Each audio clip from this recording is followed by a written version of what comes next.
Morning, Bob. Good morning, Bob. How the hell are you, man? I think we're still morning. We're 11:16. We're still morning. What's going on, Dirty Curdy? You're gonna take up Ryan's challenge? You're gonna take up that challenge? Ryan's all for it, man. Waiting on you. Waiting on you, Curtis. You accept it? Yes, no?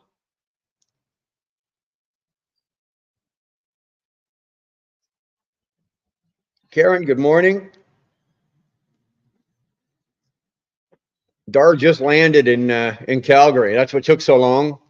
I just wanted to make sure that she got off the plane okay and got to their car okay, and so it took a little longer. I guess you get off an airplane, but you don't just the plane doesn't just stop and park and everybody just gets off, right? There's always so it took a little longer, but it's no big deal. She got off the plane. She's good. Up there she is right there. She's in the chat anyway. So there we go.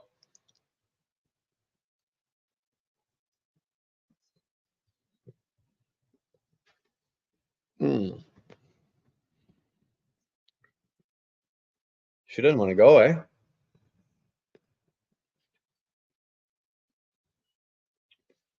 There we go. Here we go. So, well, let's just change that around. See how we're doing. How's everybody doing today? Now, we usually do on Sundays, right? We do the Sunday driving live. I go from the house here, and then I go up to work, and then I drive up, and we go live, and then we chit chat when we're up there. But because I had to get up this morning with Dar, I had to get up at about 2:00 this morning and drive Dar up to Ottawa to the airport. I've been awake, and I didn't want to come home and take a nap. So what I actually thought is I'm going to come home, do this till like 3 or 4 or however long we decide to do this, and then I'm going to jump in the truck and I'll go up and I'll end the live. I'm not going to stay live, but I'll jump in the truck. I'll go up, and that way I can just go up there, park the truck, and go to bed. Right? Just go to bed. So, and that's the plan. That's what I'm going to do. So, what time is it now? It's 20 after 11 now. So we'll see how this goes. We'll see how long we go. If it goes till 4 or 5 o'clock, fine. If not, if it shuts down a little earlier, that's fine.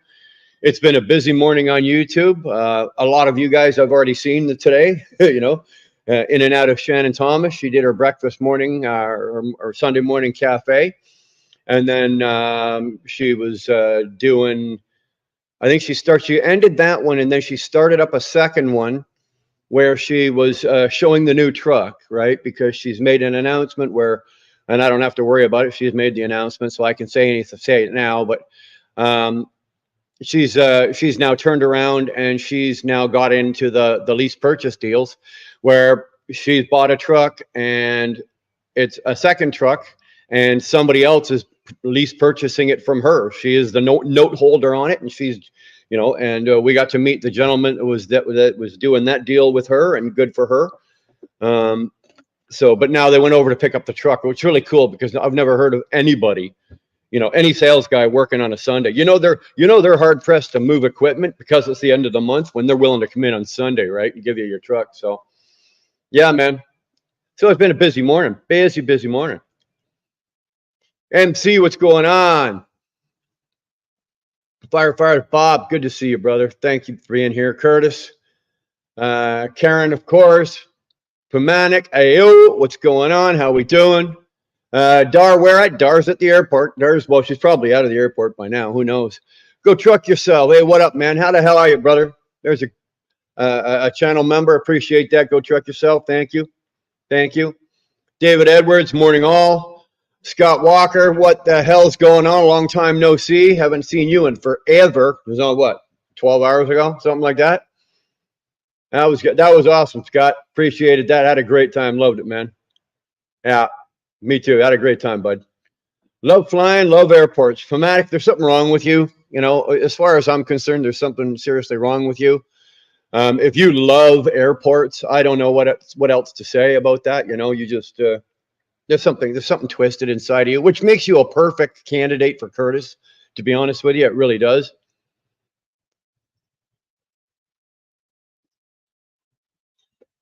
Anyways, just a quick hello. Okay, so Dar's taking off. She's at the airport. She looks like she's buggering off from Calgary.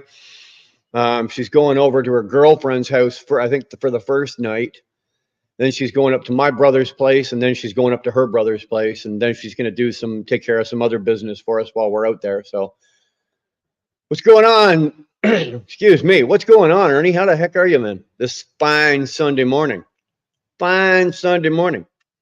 Hopefully, sir, you're well rested. You've enjoyed the weekend. You've had some time off. Hopefully, Judy is well celebrated out, and birthday is I know birthday was last week, but hopefully, being good man you are, you carried it on. You wore her out. You put her to bed. Let's get on with a new week, brother. New week next week. Badass things, brother. Good to see you. Dirty, you're always flopping around. What happened to my wrench? Well, flatbed, everybody lost their wrench, with the exception of Curtis, Dar, Ernie, and Tolga. Everybody lost them. Everybody lost them. So that's just the way we've decided to hang this channel. We took them away. You guys, it's not that anything that you guys did. It was a personal choice by Dar and I, and what direction we want our channel to go. And we had an incident happen with another channel, and I was not very proud of that. And you know, I can alleviate some of that. And anyway, it doesn't matter. You've got nobody's got a wrench. There's only 5 of you that are going to have wrenches, and that's just the way we're going to be it. And if you're a channel and you want to throw your link up, ask one of the moderators. Okay, Curtis will, the moderators, whoever's got a wrench, they are a moderator. They've got the ability to throw up your link, to do all the shit that I can do. So these guys can do it. And if you've got a channel and you want to throw it up, just ask one of the moderators, and they will be happy to take care of that and throw your channel up, put your link up for you. Okay. But for the time being, that might change in the future. But for the time being, that's just the way we're going to do this. And because you know what, it's my channel. End of the day. I want you guys to be here. I want you guys all to be happy here. I want you to be comfortable here. I want you to enjoy yourselves while you're here. I don't even care if you come here to see me. If you guys just want to come and hang out in the chats and enjoy yourselves and have a party, great. Knock yourselves out. But I want everybody to be on a fair level playing field, and there will be no abuse. There will be no carrying on like what went on a week and a half ago. No, we won't have that. Again, I was right. It wasn't my fault directly, but I was embarrassed by the situation. So, you know what? We're not playing games like that.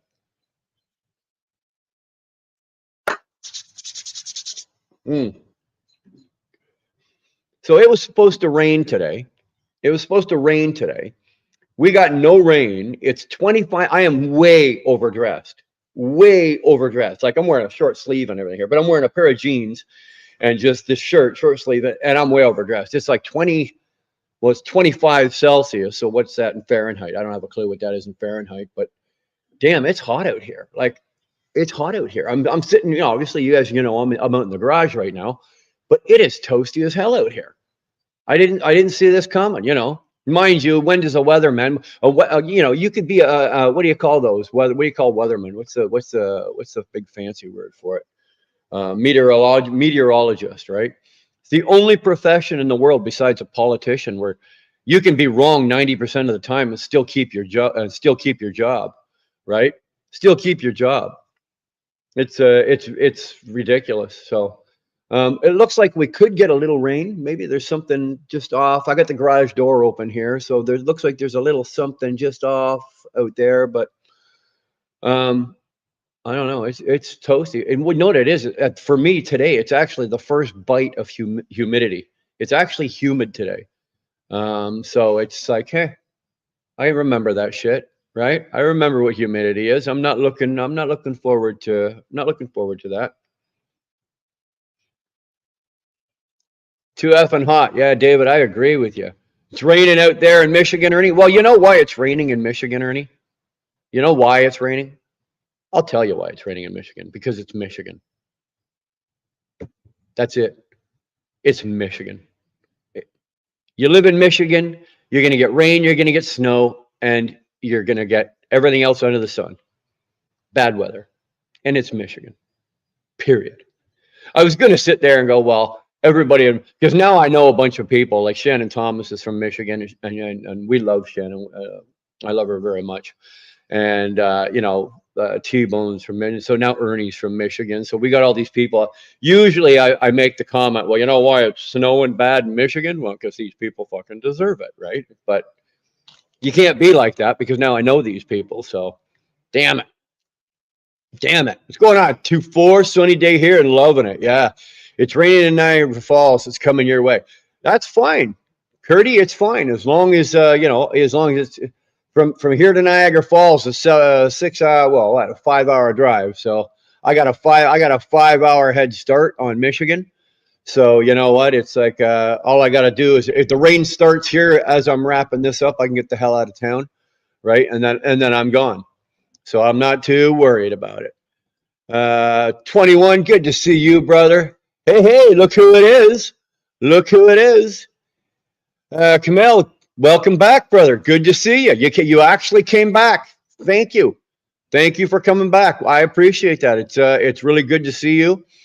Came in the other day. A lot of you guys remember he came in the other day, was asking a lot of questions, very inquisitive. Good stuff, man. Good stuff. Welcome back. Thank you for coming back. It's really good to have you in the chat, man. 2-4, David Edwards, raining in Ohio, sunny out there. I was wondering, yep, it's Michigan. Okay, you're actually agreeing with me then. Okay, I thought there was going to be maybe some foul language coming there with the 10. Yeah, I thought maybe you were throwing $10 so you'd pay for some bad words to throw them at me. No, which I'm all good with. If you want to swear at me, you got to pay to do it. Otherwise, try to keep it. Well, who am I kidding? Try to keep it PG. Well, even I can't do that for the love of God, right? But if you really want to swear bad at me and you really want to say something really, really awful to me, you got to pay for it. That's what I thought Ernie was doing there. But too much a gentleman, Ernie is. Too much a gentleman. You guys be good. Have a good day. Drive safe. If you get in an accident and you don't kill yourself, you hurt her, I'm going to kill you. I'm only driving with me today. Oh, okay, that's good. The what? The keys to the car. I don't know. Yeah, up on the dining room table. Apologies here, right? Kids. What can you do? 4 hours, 3.5 if you average 100 miles an hour. Okay, Curdy. You run the QEW 403 and then the 401 at 100 miles an hour on a Sunday, and we'll see how many tickets. I can tell you exactly where you're going to get your 3 speeding tickets. No problem, man. Hey, is that Tolga? Tolga finally sneak in. There's the sheriff. Tolga is here. That is the boss man as far as we're all concerned. Everybody knows Tolga's the sheriff. Tolga can even throw me out if he wants. So I got to behave around Tolga. So you guys be good. But I'm glad he's here. Good to see you, my brother. Good to see you. Mel, thanks for being here, man. Everybody's saying hello to Tolga. Old school. What's going on, bro? Long time no see. Where'd I see you? I saw you over in over in Shannon. You float around like a little fluttering bumblebee all the time as well, eh? Old school. I see you everywhere. I'll see you there. I'll see you in Shannon. I'll see you in Sterling. I'll see you everywhere. Smoke them and drink them if you got them, boys. I got to go to work, so.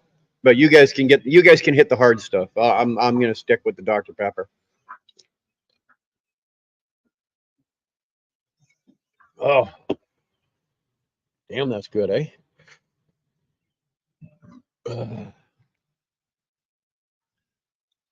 Everyone's still saying hi to Tolga. He is a popular young fella. He really is. He is a popular young fella. I like how the comments come in at the top up in this way like this. That's pretty cool. Everyone's saying hi. Ernie saying, nope, I got respect. Attaboy. I appreciate that. Back at you, Ernie, as well. Back at you as well. Hailstorm in my town today a few hours ago, and it's still raining. We got hail on Friday. We got a pretty good blast of hail, and it was one of those that just came in. It happened, and then I don't know, 7 minutes, 8 minutes, maybe. Like who's counting? But like 7, 8 minutes, whatever, and then boop, gone. And then the sky opened up, and there was a bit of sunshine. Then it rained. It was one of those days where it rained, it hailed, it did everything but snow. We got all the weather in one hour, with the exception of snow. So it rained, it hailed, we got sunshine, then we got some wind, we got some overcast, but it worked out well. Worked out well. Brian got a request. Can we still cuss like we always do? Absolutely, Bob. Yes. Yes, no, that's not a problem. This is still my channel. It's still Wheelburner Express. I want, I put it this way. Anything you guys hear me say, even though it's my channel, but if you hear me say it, you're good to say it. The only word I really don't want thrown around out there is the C word. And you guys know the one I'm talking about, right? Starts with C, ends with T. I really don't want that one tossed around. That word is reserved for one person and one person only. And that's Robert, Tyke Trucking, because being over from England, they have a different terminology on the word as well, so it gets thrown around a little differently. And Robert, Robert's been with me since this channel started, and he's been a long-time subscriber and a long-time friend of ours. So he's the only one allowed to throw that word, and usually it's because he's calling me a stunned, the word, right? So. So otherwise, you guys are good to say whatever you want, man. Anything you want. It's still the same channel. We've just taken the wrenches away, put some other guidelines in place for moderators, but nothing's changed on your end. Nothing's changed on your end. You guys carry on business as usual. If you're in here misbehaving, carrying on and shucking and jiving, please feel free to do that. Sometimes, most of the time, actually, sometimes, most of the time, a lot of the time, who freaking knows? You guys aren't even here to see me, for Christ's sake. You're in here to hang out with each other and have fun, right? I can't keep up with the chat sometimes, especially when I'm doing the driving lives. I just can't.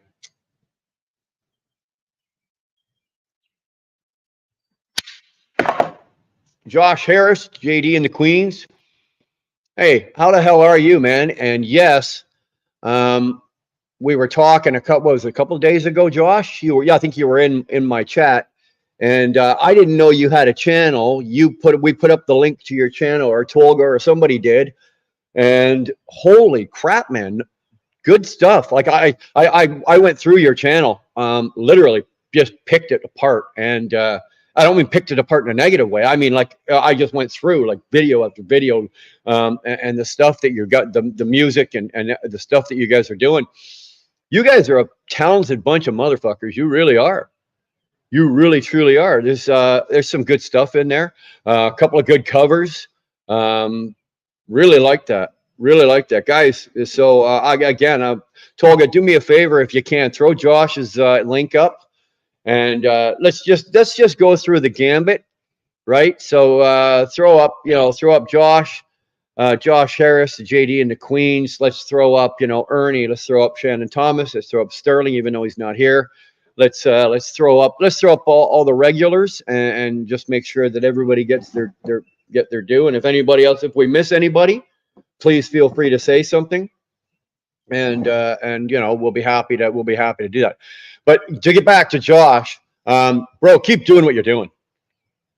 Keep doing what you're doing. Love what you're doing. Really enjoyed your channel. I got right into it. I fell right down the rabbit hole, and keep doing what you're doing, man. Loved it, all of it.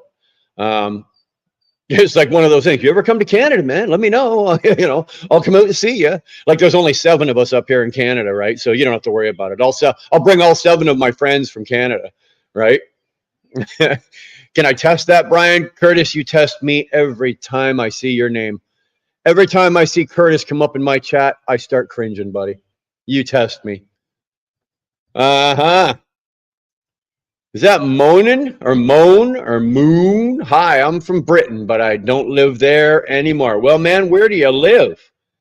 or sorry, I just called you a man. I was just that's terminology of, hey man, like how's it going? But you could be, hey woman, how's it going? I don't know where you're from, but where are you living now? If you're from England but you're not there, that means you're somewhere.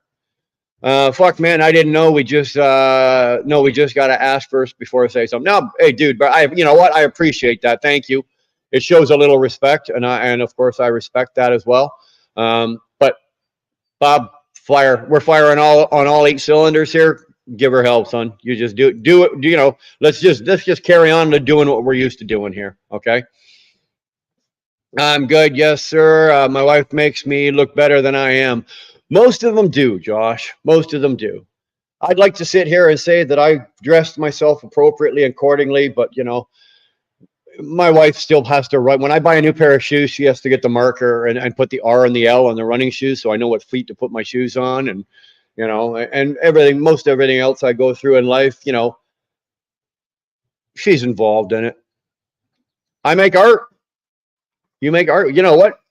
Art's a big topic. That's a pretty wide subject. I make art. What kind of art do you make? You do pictures, like you do photography. That's a form of art. Music, Josh. What Josh does, that's a form of art. You're creating something. You're painting. You're stenciling. You're printing. You're doing porn. Hey, it's a form of art, one way or another. So, David saying hello to Moon. Mel saying hi to Tolga. There you go. There's Josh Harris. We need a harp player, do you? All right. Come on up. Come on up. We'll bang that out, no problem. I'm good. I'm good with a harmonica with like with some doing like Sonny Boy, Robert Johnson, Al Moore, Allman Brothers, a lot of rhythmic, not too heavy on the intricate, you know, on the actual keys and notes. A lot more rhythmic blues guitar, harmonica. So, but I've never had a lesson. This is just you know, a couple of years ago, Dar bought me these 2 harmonicas that I wanted, and I've taught myself how to play them listening to the stereo or listening to the radio in my truck. So, but yeah, I'd love to sit there and hang out anytime, man. I have a question. Think about really doing the YouTube thing, but I don't know what direction to take it. David, that is a personal that is a personal thing. And I'm going to tell you something right now, okay? Don't click yourself into one genre. I did that with this channel and made a mistake, okay? Yes, I named the channel Wheel Burner Express, and we technically we still are a trucking channel. We talk about trucking, we talk about trucks and this and that and all that kind of shit. But I got pigeonholed, right? And my channel went stale. I was talking to the same 25 people every single week, every single live, and then it started to get a little stale. So then we had to change a couple things about the channel and broaden our horizons, right? Broaden our horizons. So it's up to you. You need to find what interests you, but it has to be something that interests you now that you know next year is going to interest you as well. And then the year after that, because you have to build on that. So find a topic or a subject or something you're passionate about. Mine was trucking, right? But you're going to have to find something that you're passionate about that you know is going to be there next year and the year after, and that you can actually build a channel. And excuse me, more importantly, boys, more importantly, you're going to want to build a community. I don't worry so much about my views, right? As like on my videos and stuff like that. I'm more interested in my lives and the community that I have. I've built a really, really good community of people. So I watch and I care more about my subscribers and that kind of thing. And as time goes on, you know, those grow and build as well. So again, Dave, it's all on you. 100% on you. If you've got any questions or anything you need help with anything, or, you know, drop me and Dar a line, hook you up the best I can, or answer any questions that we know that can help you. But the initial startup has to be you. It has to be It has to come out of here or out of your heart or whatever. I'm finding that there's too many people now out on YouTube just doing it for views and likes. They've turned it into fucking Facebook. Right? They've turned this into Facebook where they're just putting shit and content out to see how many people will scroll, like. Oh, look, I got 2,500 likes on this. Well, that's all important and that's nice, but they're doing it for other reasons. I do YouTube because I do this because it's, first of all, I enjoy it. I like doing what I'm doing here. I hang out. I get to hang out with you guys. I make some content. Yes, we make some videos of some helpful hints and shit like that. But I do it because it's a hobby. This is a hobby for me. I've got a full-time job, right? So I'm getting tired of looking around. Like you can go on the shorts there now and flick somewhere and find yummy banana mummy or whatever her name is, sound asleep there, with 200 people watching her, or another woman sitting there with a plate full of rice, and she got 4 monkeys sitting around, a little baby monkey sitting around it, all dressed up in doll clothes, and she's got 300 people watching her. Like, what are you doing? Like, what are you doing? If you're and remember this, David, remember this, okay? This is important. If somebody's going to take the time out of their day to watch you, Ernie knows this, Sterling knows this, anybody that does like what we do with these lives, if you're going to take the time out of your day to actually watch me, I'm going to take the time and I'm going to try to give you something. I'm going to give you something for your time, right? I'm not just going to sit there and snooze in my chair like this and let you guys watch me. We're not doing that. That's insane. So if you're going to watch and you're going to pay attention and you're going to be in my chat, I'm going to try to give you something for your time, whether it be a little bit of entertainment. Let's get some chit chat. Let's talk about this, answer some questions. I don't know what it is. I don't have a clue what we're going to do here until I hit that button that says go live. Not a clue. I don't script anything. I don't write anything down. I don't have any once in a while I might have a topic I might want to touch at some point, like that, that kind of shit. But most of the time I wait till there's 8, 10, 12 of you in here, and then you start with the hellos, and then somebody does like you just did. Hey, I'm thinking of doing this. Well, there's our first topic, right? So we'll talk about that, right? And then somebody inevitably is going to say, hey, what kind of stogie are you smoking? So we're going to talk about stogies. And then somebody after that's going to say, I've got a problem with my truck, it's doing this, and we'll probably talk about trucks. And there's Moans. I'm so far behind in the comments now, but Moon is I paint and sketch. There you go. Nothing wrong with that. Brian, have you seen the new Bob Marley movie? See, this is how it works, right? Right, David? This is how it works, right? So now Karen kicks it up a notch. Brian, have you seen the new Bob Marley movie? No, I have not seen the new Bob Marley movie. I'm not making any plans to run out and see it. If it eventually gets to Amazon, or it gets to Netflix, or if it's already there, maybe it has. I haven't looked in the last few days, so I don't know. Whatever.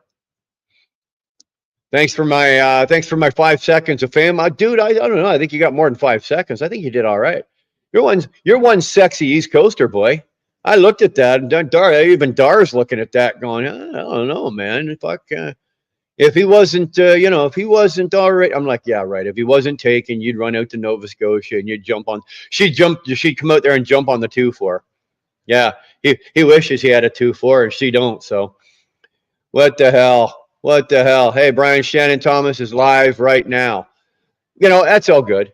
That's all good. I knew she was live. She was already live earlier today, and then she ended her live. And then she went over to pick up the new truck, and I think she's showing everybody over there the new truck. And she started a new live, but I don't think she plans to stay live all that long. But she knew I was going live, so it's not like I stepped on her. She's all good. She's a Jesus. Brian, mouth work. Who's this guy? I don't have a clue.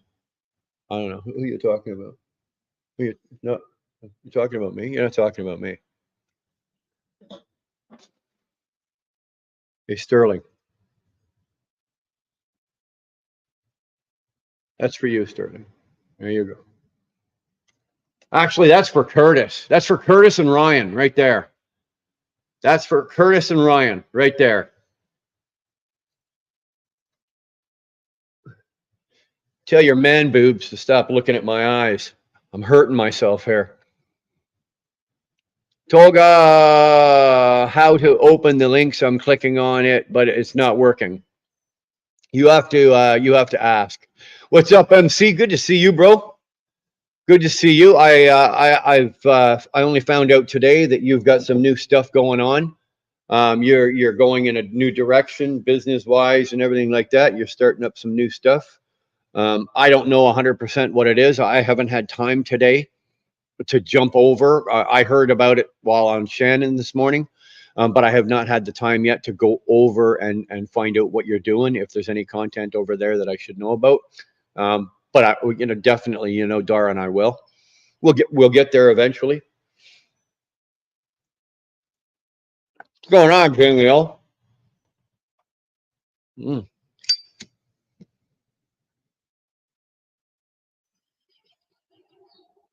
damn.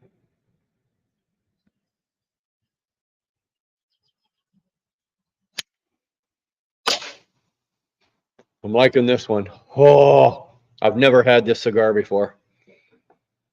Sterling Wheel Express. Oh, I like the sound of that. I like the sound of that. Dude, I would love that. Hey, brother, I'm up for anything. Josh, I'm up for anything. From the time I was 5 years old, I've been that. Here, hold my beer, guy. I can't do this. Here, hold my beer. You want me to do what? Here, hold my beer. Now, funny, when I was 5, I was drinking beer. I'm 55 and now I'm drinking Dr. Pepper. Funny how life plays games on you like that, eh? No, you idiots. I wasn't drinking beer when I was 5. My father would not let me have a beer until I was at least 8. Post videos of stuff you like doing. Get any hate, then remove the comment. You know what? Don't worry about the hate. I don't worry about the hate. I don't worry about emails, hateful shit. I don't worry about the chat. I don't worry about any of that. You know what? Put out your content. Put out whatever you want to do. Put out whatever makes you happy. It's yours. Nobody else owns it. It's yours. Don't worry about the haters. Fuck it. If there's people out there, the way I look at it, you know what? If somebody's hating on me, if somebody comes into the chat or somebody's sending an email or whatever, as long as you're picking on me, you're leaving somebody else alone. I got big shoulders. You want to hit me up? You want to come at me? Take a run. Do your best. Give me your worst. It's not going to affect me any. I won't lose a minute of sleep. It'll just bounce right off of me. Right. But while you're doing that, you're leaving some other poor bastard that maybe is, he's not in the right frame of mind. He's having a bad day, or she's having a bad day. They're not having a good time in life. Things aren't going their way. And maybe they just don't need the grief. So you know what? There's some of us out here that can take it. So you know what? Throw it at us. And as long as you're picking on me, like you said, but my grandfather taught me, as long as you're picking on me, you're leaving somebody else alone. And I believe that. So that's good advice. I do videos on my truck, motorcycle adventures, my music, and definitely have grown since branching out. Yeah, I love what you're doing, man. I wish, besides like a harmonica, which it's not really an instrument. I guess it is, but it's not. But I wish I had taken the time and learned to play a guitar, like guitar. I didn't take the time. I wish I had, but it's never too late. I could start now if I wanted to. Too many other things going, but I'd love to be playing in a band, doing something. Now, don't get me wrong. I play the best air guitar you've ever met. Okay. I can put Jimi Hendrix to bed, right? With an air guitar. And I can listen to Eric Clapton. He's got an album. It's a live album, recorded in 1979 in Japan. It's called Just One Night. Listen to that album sometime. Download it and listen to it from beginning to end. I can stand in the shower and drain the water tank and listen to that 2-hour concert in the shower. Pick every note with an air guitar. Pick every single note that he plays and sing every word that he does, and get a standing ovation. Top that, Josh. Top that. Standing O as well. But then I got to get out and perform a laying o.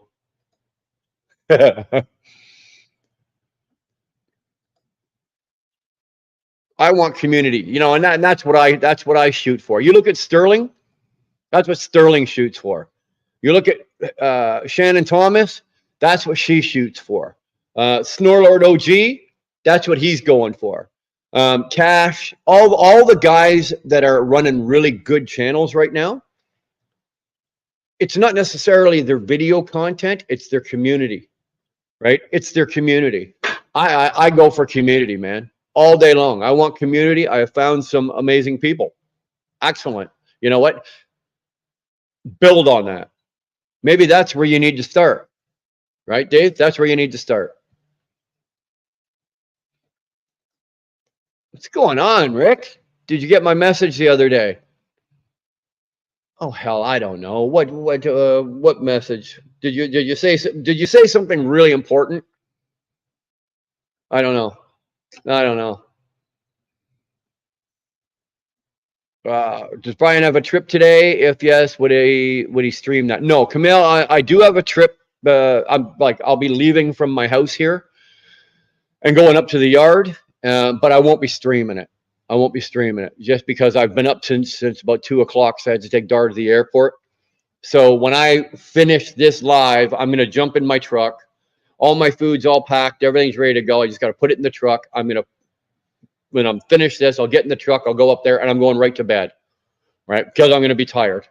And tomorrow is my ass drag day, so I won't be live tomorrow. So I thought, okay, I'll do this now, right now. Let's burn off a couple hours now. So that's what.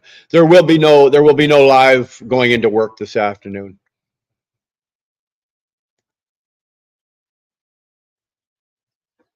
Yeah, I know, eh? Some people, 80 people will watch some guy sleep. Or what kills me are the gamers. The guy's got like 2,000 people watching him drive a bus along a mountain ridge and he fall, whatever, like shit like that. That just blows me away, right? That literally blows me away. And he's got 2,000 people watching it. That camera moving? Hold on a second. See if I can do something about that. Sorry, guys. I didn't realize because I've got one arm on the table here. So it seems that every time I move the camera, and I think I can, let me just, I apologize for that. If you guys got your eyeballs, getting a little screwy in your head because my camera is bouncing around. Sorry, man. Desubscribe from my channel. Everybody bail ship, jump ship. The boat's going down over there at Sterling Wheel. The boat's going down and he's taking all of you with him. So you know what? Get out of there. Get out of there. Thanks for reading my comments. No problem. Thanks for hanging out, man. Thanks for being here. Oh, and the answer to your question is I am female. Well, there you go. So when I said, hey, man, whatever, hopefully you weren't offended. You know that I was talking to you. Please take no offense by that. If you're a lady, you're a lady, and you're just as welcome in here as any man.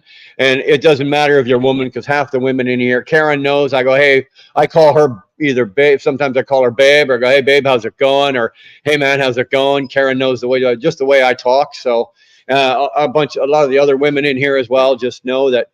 So you know what, Moon, if you're going to hang out in here, now that I know, but there are going to be. Sometimes my mouth moves faster than my brain. Ask anybody that knows me, right? And so, I'll sit there and go, hey, man, how's it going? And then, afterwards I go, okay, that's a guy, or that's a girl, or fuck, who fucking knows, right? But either way, Moon, thanks for being here. Thanks for hanging out. Appreciate it. Yeah, they're trying to get the APU started up.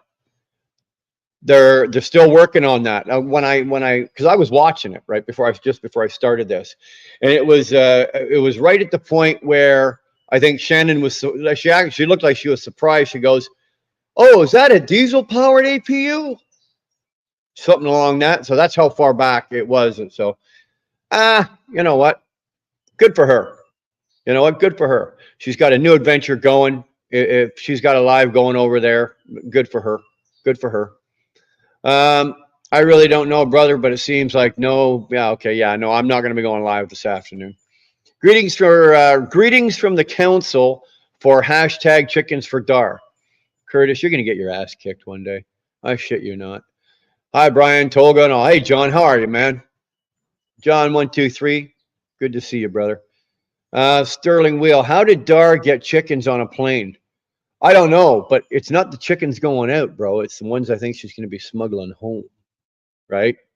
Going out, she went out alone. I dropped her off at the airport. She had one knapsack and like a pouch, right? That's it. Well, I want to know how she's getting those chickens home. So that's more going to be more interesting. I'm shopping with my wife, but she doesn't know that I'm watching you. Got to be sneaky. Hey, dude, get it in while you can, right? Get it in while you can. I got no problem going shopping with Dara, walking through the mall, and if she goes into the store, I sit on the bench. First thing I'm doing is I'm looking at Sterling or I'm watching whoever. Dude, I do it all the goddamn time. I do it all the time. I'm horrible for that. When I'm at the house, it's a little more regimented, but hey.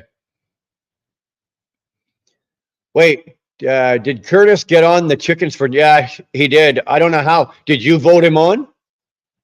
Aren't you the president or vice president of the council? How the hell did he get on there? We're trucking with MC saying hi to Tolga. Truck yourself, Curtis. That's exactly. It's crazy. I had to back off the tequila. All my bad ideas sound great when I get a hold of that stuff, dude.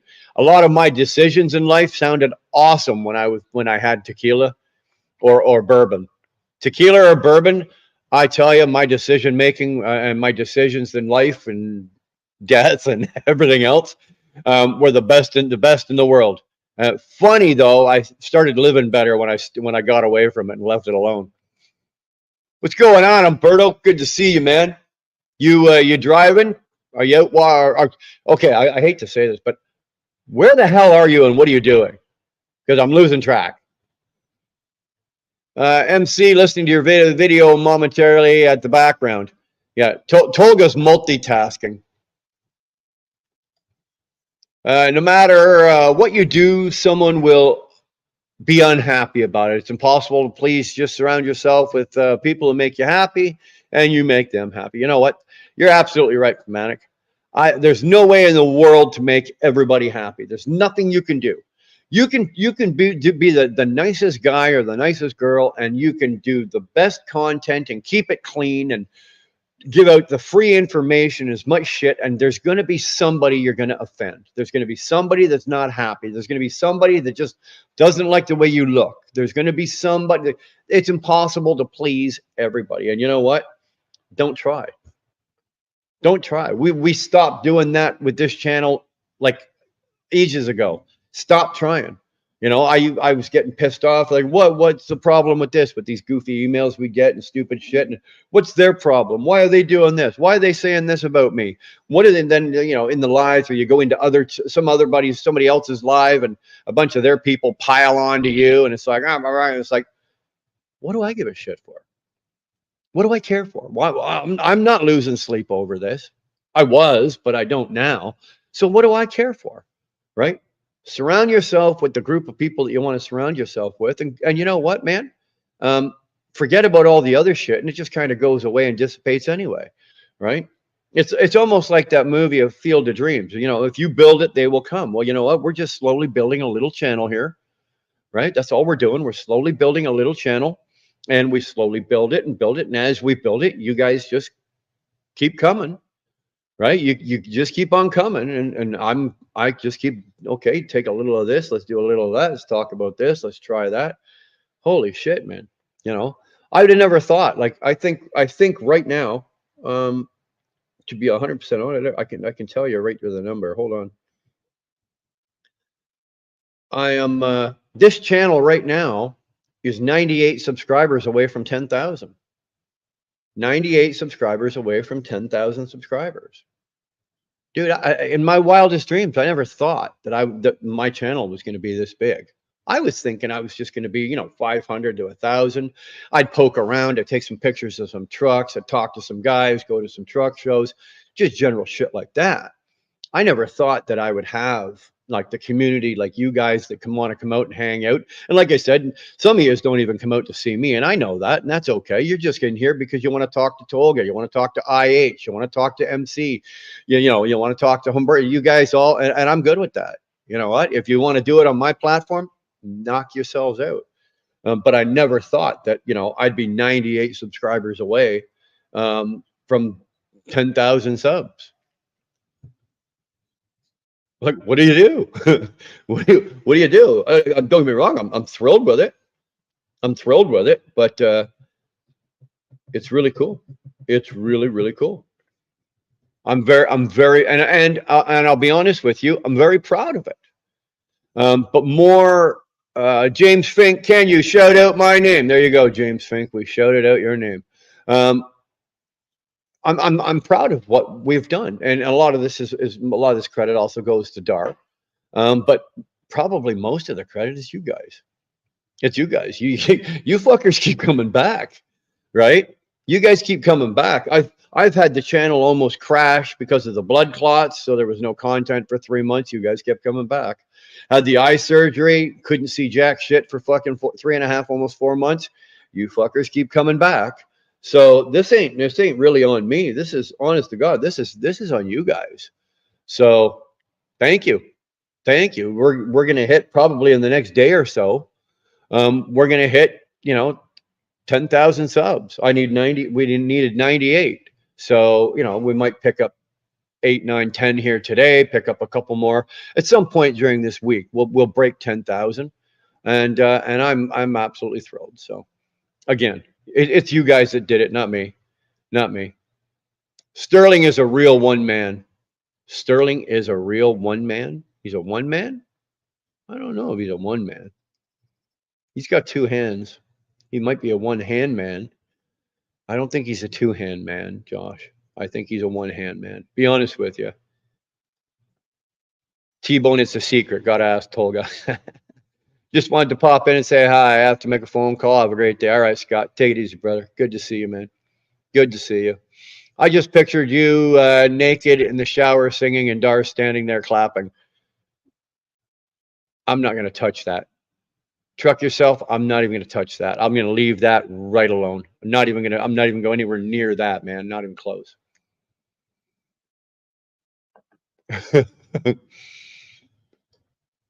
Guys, I don't have my phone, so waiting for the new one. If I don't contact you is the reason. Okay. Check your text message. It was about your fuel lines. Okay, I'll check it when I'm done here. Did you send it? Okay, you said you sent it the other day. So, drunken gaming is fun and worth to share those fun moments, though. I'll take your word for it. Believe me, I've done a lot of drunken things. Gaming is not one of them. They didn't have gaming around when I was drinking, so.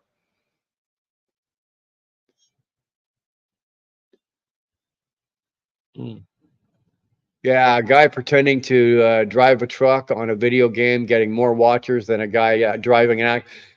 That's what I said. I made that comment, and I actually left the comment in his chat. But his chat goes by so fast with like 3,000 people or 2,000 people. Like the chat, by the time you hit enter, you put your message in, you hit enter, it hits the screen and it's gone. Like the guy doing the video game, he doesn't read any of the comments. There's no goddamn way he'd be able to see any of them. So, but yeah, I've said that right on their thing. You know, you're getting more chats, you're getting more views and likes and everything else driving a video game bus or driving a truck than a guy that's actually doing it. God, I tell you, what's going on, Mark Ely? How the hell are you, man? Good to see you. Good to see you. No, mind you, it's a second meeting today. You've seen you earlier. Seen you earlier in Shannon. You guys don't mind if I'm really enjoying this. I really am. I don't want it to go out because it ruins a good cigar if you have to keep lighting it. On some of the cheaper ones, I don't mind, but on these ones here, I really just want to keep this a nice slow burn going. This is a really nice cigar. Ooh. All right.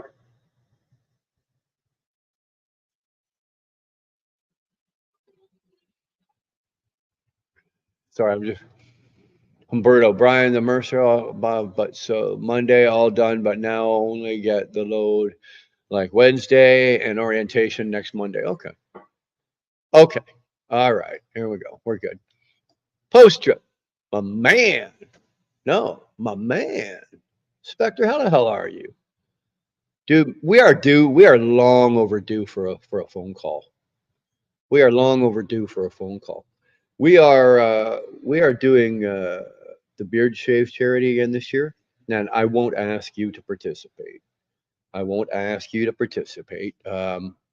Anybody that's crazy enough to pay $1,000 to keep his beard on, I'm not going to ask him a second year to take his beard off, to shave his beard off. But yeah, we've got some really good stuff this year. We've got some other people on board with some donations and some gifts and some. We're going to be doing some raffling away to raise extra money on the side, as well as the. We've got 6 guys with beards as big as mine, if not bigger, and we haven't chosen the charity yet. We're going to put we're going to put 5 or 6, so just like we did last year, and let them go up. So June 22nd, Spectre. June 22nd is when it's going to happen. Would love to see you there, brother. Would love to see you there. Curtis needs to be banned from America. I think he is banned from America. Have you ever tried to cross the border? They're taking one look at his boobs and go, no, we can't let that in. We just can't let that in.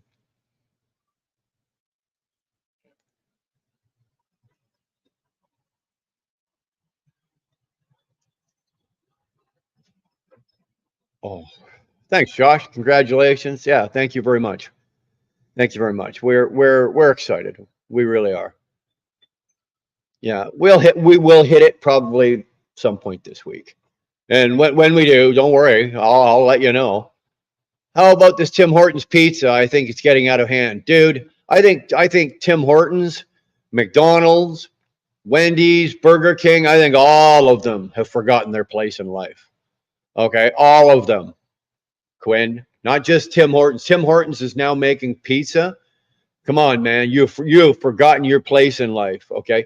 Tim Hortons and McDonald's. I think I'm pretty sure I told the story last week of me going into McDonald's and just by myself. I paid $16.45 just to eat for myself. And I don't mean like I pigged out, but $16.45. And then after it came out of my bank account and was converted to Canadian, I was looking at $22 for me. And it's like, wait the fuck a minute here. McDonald's, you've forgotten your place. Wendy's, you have forgotten your place. Burger King, you have forgotten your place. McDonald's, you are not there to replace the Sunday dinner. You are not there, to replace a nourishing meal and da da da da da. You are not there to give us 29 choices of fucking anything. McDonald's, your job and your place is to give us fast food that might be somewhat nutritious, but it's there in a pinch. And the reason it's there, McDonald's is there, and Burger King is there, and Tim Hortons is there. The reason you guys are there is for that single mother that's got 2 kids, right? And she's working 2 jobs, and she got home a little late from the second job. She wasn't able to get dinner on the table for the kids, and she's able to throw the kids in the car and run them over to McDonald's, at least get them something to eat cheap. That is what McDonald's is for. That is what McDonald's place is. And that's what Tim Hortons place is. Tim Hortons place is for coffee and donuts, not fucking pizza. What are you thinking? Pizza? You're going to take a white Canadian hockey player named Tim Horton, and he's going to fucking make pizza. The guy's rolling over in his grave. I promise you. He is rolling over in his grave. So, same with Wendy's, Burger, all of them that have these. I remember, Sterling will probably be able to remember. He's not quite as old as I am, but a lot of you guys, like when I went to McDonald's, when I was a kid, there was 9 items on the board, right? Big Mac, quarter pounder with cheese, fries, 3 milkshakes, right? Or sorry, 2 milkshakes, chocolate and strawberry. No, 3 milkshakes, chocolate, strawberry, and vanilla milkshakes, caramel sundae, hot fudge sundae, hot apple pie, filet o fish, and a McChicken. That was it. Right to left, left to right, up and down. That was the menu.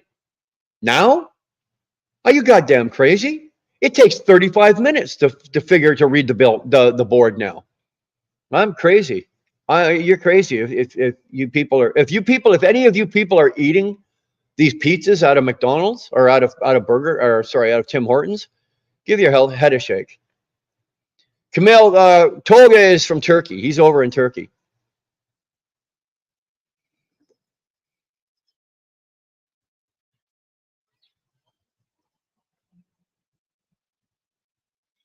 Tubeo. I hope I said that right. Tubeo, hey.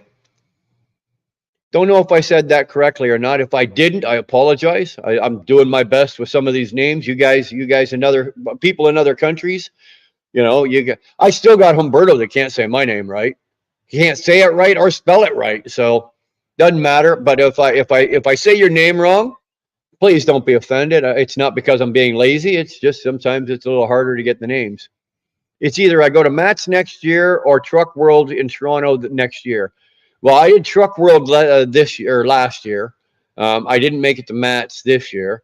I will probably do Matt's next year, because I'll be out in Alberta next year. So, what do you think about American versus Vietnam in 1945? Well, America wasn't in Vietnam in 1945. They weren't fighting the Vietnamese in 1945. That was the end of World War II. Was just ending around 1945. So I think, sir, you've got your or madam, you've got your adversaries mixed up in your dates. McDonald's was the place to go when you had $10 in your pocket and to get a filling meal, dude. For me, it was even less than that. It was even less than that.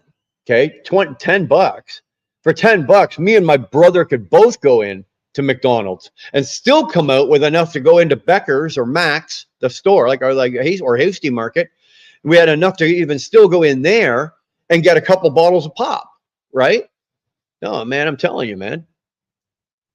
$22 for McDonald's. For 30, you could go to the state. Well, exactly. Go truck yourself, right? Now, here's an example, okay? Dara and I went to A&W a couple of weeks ago, and we didn't have nothing exuberant or extravagant, okay? Like I had a double Papa burger. Dara just had a Mama burger. I had fries. I had poutine. It was horrible. Don't do it. Dar had the sweet potato fries, and we split a drink. $33 fucking dollars. $33 Canadian. That was $33 Canadian. To sit in your car and eat shitty food for $33. And you're not even, you know what, be honest with you, you're not even satisfied with it. It's not even good food. So yeah, you're right. You can go to a decent steakhouse and for $35, I can get myself a real nice dinner for $35. My wife can get a $35 plate of food for her. If I'm going to spend money like that, I want it to be worth my while, And now a lot of these places, they're asking for tips. Wait a minute. I didn't even place my order with you at McDonald's. I stood in the lobby at a board and did it all myself, put my bank card in, right? Or put my credit card in and paid for it, and then sat there and it asked me, do I want to leave a tip? Oh, I don't want to leave a monetary tip, but if you will leave me a comment box, I'll give you a couple fucking tips, right? They won't do that. But no, I'm not leaving you a tip. Same as at Timmy's or Starbucks and all that shit. You want a tip? No, I don't want a tip. Where are you from, Wheelburner? I am Canadian. I'm sitting in Canada. I live in Ontario, the province of Ontario, Canada. It's just outside of, for you, I guess, if you Googled it, it would probably be Kingston, Ontario. I'm not far from there. When Burger King bought Tim Hortons, that's when it went to shit. No, you're absolutely right. I used to get 4 junior bacon, large fry, and drink under $5. Dude, those days are long gone, Spectre. Long gone. You try that now for $5. $5 will get you a large fries if you're lucky, right? $5. I used to, when I was back in the day, I used to, what I used to do is I'd run into McDonald's and I think I'd have 3 loonies or 3 toonies, right? So that's $6. And I used to be able to get 3 large fries. And then I used to take them right at the counter. They'd give you the large fries in the bag.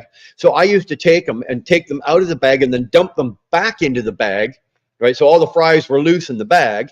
And then I'd grab salt and fill the bag and then shake the bag with some more salt. And that's how I'd drive down the highway, because then you could take the bag and just put it on the floor beside you and like that, right? And that's just the old school way of eating French fries while you're trucking down the road. And I could do that for $6, right? Now, $6, I can't get jack shit. For $6, I might be able to get a fries of some size and maybe a small drink. So,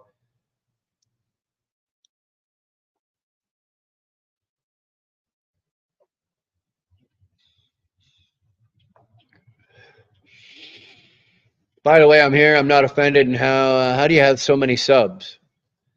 I don't know. It's my dazzling personality, my entertaining smile, and my dashing good looks. That's it. Bob wants to know, Moon, are you over 18? I mean, I've only been here I've only been here 2 months. Well, if you've only been here 2 months, then you know what? Keep working on it.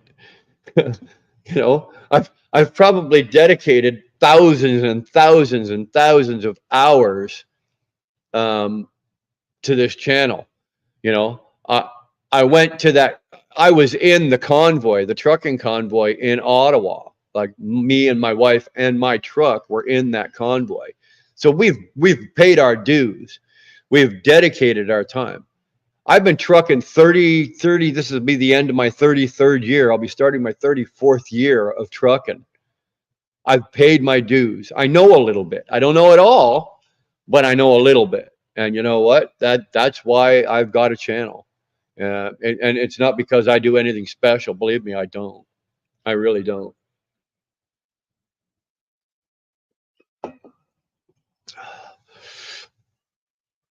not saying your age. Well, Moon, the reason Bob is asking, and he has a right to ask, is I prefer, if possible, that everybody in this chat, this is an adults channel. This is because I do swear, I do cuss, I do say things that probably are not politically correct at times. So do my viewers. So do the other people in my chat. So we would like to, I would like to make sure that I'm not using dirty, foul words or saying things, and you're sitting on your couch at home, watching me on your device, and your mom goes, and you're 12 years old, and your mom goes walking by, right, and she hears me go, God damn them motherfucking cocksuckers, they should really learn how to be good politicians instead of stupid fucking cunts.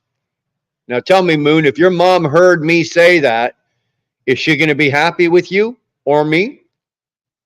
Probably not. So if you're over 18 and you've got your own channel, you got your own shit going on, then hey, you're welcome to stay here. Fine, whatever, stay here. Welcome aboard. Let's carry on, have a good time. But if you're under 18, you probably don't want to be hanging out here with some crusty old bastard like me and a bunch of fuckers like I've got here. So Bob was asking for those reasons. Okay, that's why Bob was asking. Bob was actually looking out for my best interest. Moon, that's all he was doing. So please don't. He wasn't being a nosy asshole. He wasn't. He was taking care of business for me, and I appreciate that. So thank you, Bob, and thank you, Moon. I see you said you're over 18. I'm probably the youngest at 24. Jesus Christ, Quinn, I got fucking concert shirts older than you, dude. Same with you, Curtis. I got concert shirts. I got work shirts. I think I got a couple. I think I've actually got a pair of jeans that we actually found because we're moving shit around for the house. I've actually got a pair of fucking jeans that are actually older than both of you two. I'm not naked. Why so curious now? Who said I was curious? Who said I was curious? I'm not very curious. Why are you, Sterling? Why are you sending me naked pictures of yourself? Dude, you need to stop that. You know what? John. John. Wait, you're naked too? Hey, dude, you don't have to tempt me. Okay? I don't need an excuse to get naked. Mind you, if I get naked, the channel crashes. Yeah. If I was under 18, I would still sneak into your stream because it's entertainment. Well, Camille, if you're under 18, it's watch at your own risk. That's all I'm going to say, okay? It's watch at your own risk. I will not take responsibility. I will not have an angry mother emailing me going, my son or my daughter heard you say some foul, bad, nasty language, and I don't appreciate that, because I will turn around to your mother. I will turn around to your mother and simply say, if you were parenting your child correctly, they wouldn't be sitting there looking at me. And then we've got a problem. So I don't want those problems. I don't want any issues. I don't want any parents. I don't even want my own fucking parents fucking calling me, for fuck's sake. So, you know what? Brokeman 190 is in the house. What's going? Thank God I'm not the only one naked. Well, it's no fun being naked alone, Sterling. You should know that by now. You should know that by now. If you're going to be naked, do it with two or more. Always more. Two is good. More is better. It's the way I drank back in the day, right? One bottle of bourbon's good, but three is better. One bag of weed is good, but two is better, right? One line of coke is good, but three is better. Same with nudity. If you're going to be naked, might as well everybody be naked. Okay, everybody get naked. See what you started, Josh? Everybody get Sterling and Josh started it. Yeah. Yeah. Ropeman, good to see you. Thanks for coming in. You guys do me a favor. As long as you're sitting around, hit the like button for me, would you?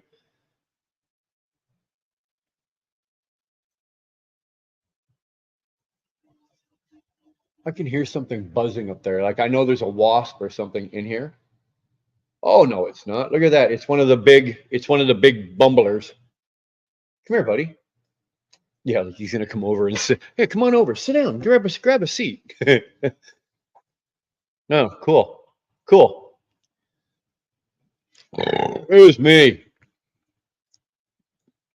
Trying not to be a fucking asshole, but got to make sure everyone. Yeah, I got you, Bob. Got you. I appreciate it, man. You're killing it. Good job. I give you permission to share all my pictures right now. Yeah, you might give me permission, but I don't have the nerve to actually do it and torture these fucking poor people. Are you out of your mind? Here we go. The rails are abandoned. Yeah, I'm gonna hold on to this a little tighter, because yeah, this train can simply just, it's going like this. We're still straight, but it's wanting to.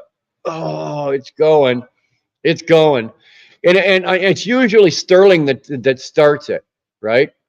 It's usually Sterling that starts it. Well, honestly, I'm naked, but not sending pics to no one. No, I say if I was under 18, I'm not. I'm 21. Well, good. Thank you for being 21. What's going on?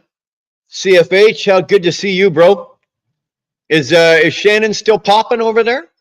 Because I've seen all you guys over in Shannon's. She'll be pissed if she hears me say that, Shannon? So I don't know if she's still live over there, but I see you guys bouncing back and forth. So I'm not sure what she's doing over there. Pramatic, I'm always naked at home. Yeah, we know that. We know that. We have no worries knowing that at any given time, if you're not working and wrestling and assaulting SWAT officers and Navy SEALs, you're at home and you're probably naked. So, yeah. Curtis just made a mess all over his keyboard with you saying that, by the way. Jeez. No, I keep my clothes on. I might blind some people. Well, Jerome, that's, I'm in that area there. right? It's like if I take them off, it'll be for my entertainment. But I promise you, some of you will be wandering into the hospital like doing the my eyes, I can't. You know, it's like I'm not responsible for your blindness. I'm not. I'm naked under that dress. Attaboy. Attaboy. Y'all just want to see my nipple ring.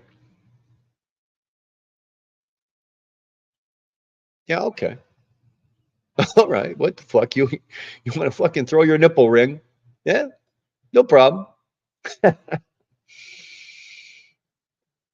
You got a wasp flying around the room. I thought I did too. Thought I did too, but it was it wasn't one of the bees that sting. It was one of those big fat, you know, the bumblers like that. And he was just buzzing around. He flew in, the garage doors open, so he just flew in. I think he was popping in to say hello. He probably hit the like button and now he fucked off, so he's good. What rails? Well, that's true too. It's hard to fly off the rails when you don't have any rails. You know, there's no rails here. What can you do, right? Moon's laughing, Fanatic Curtis. If you come over to my place for sure, I don't want to. I'm not even touching that conversation. Come on, now you can show me to convince me, darling. Oh, I'm throwing up in my mouth here. I said almost good. I was almost saying Sterling, but Curtis.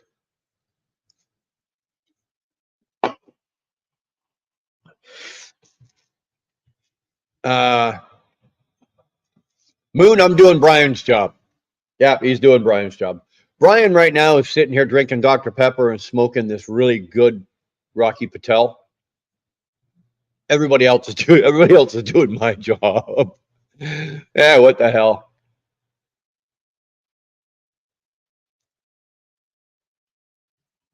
Shannon left a while ago. Don't know if she's doing another live. Oh, I don't know. I haven't seen her in here. So, Moon, I'm doing Brian's job. I had a dream. My house was completely cleaned. I am kind of inspired to get shit done now. I've never had that dream. I have never had that dream. Exactly, Humberto. Thank you. Everybody, hit the like button. I like to have a preview because I breed you. Oh, listen to the poetry going on here, right? Ladies and gentlemen, this is Dirty Curdy, right, at his finest, right? Dirty Curdy at his finest. I like to have a preview because I breed you. Damn, that is poetry in motion there, folks. That is some damn good stuff right there.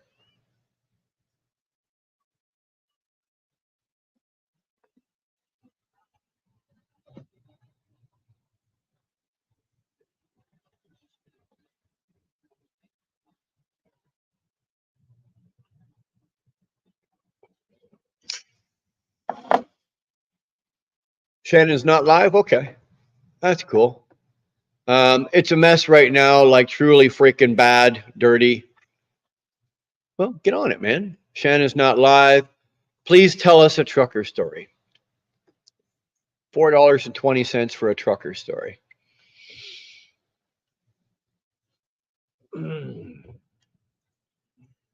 Okay.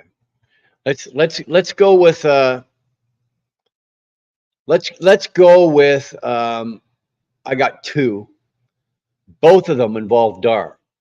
You guys want to hear two trucker stories, and both of them involve Darlene?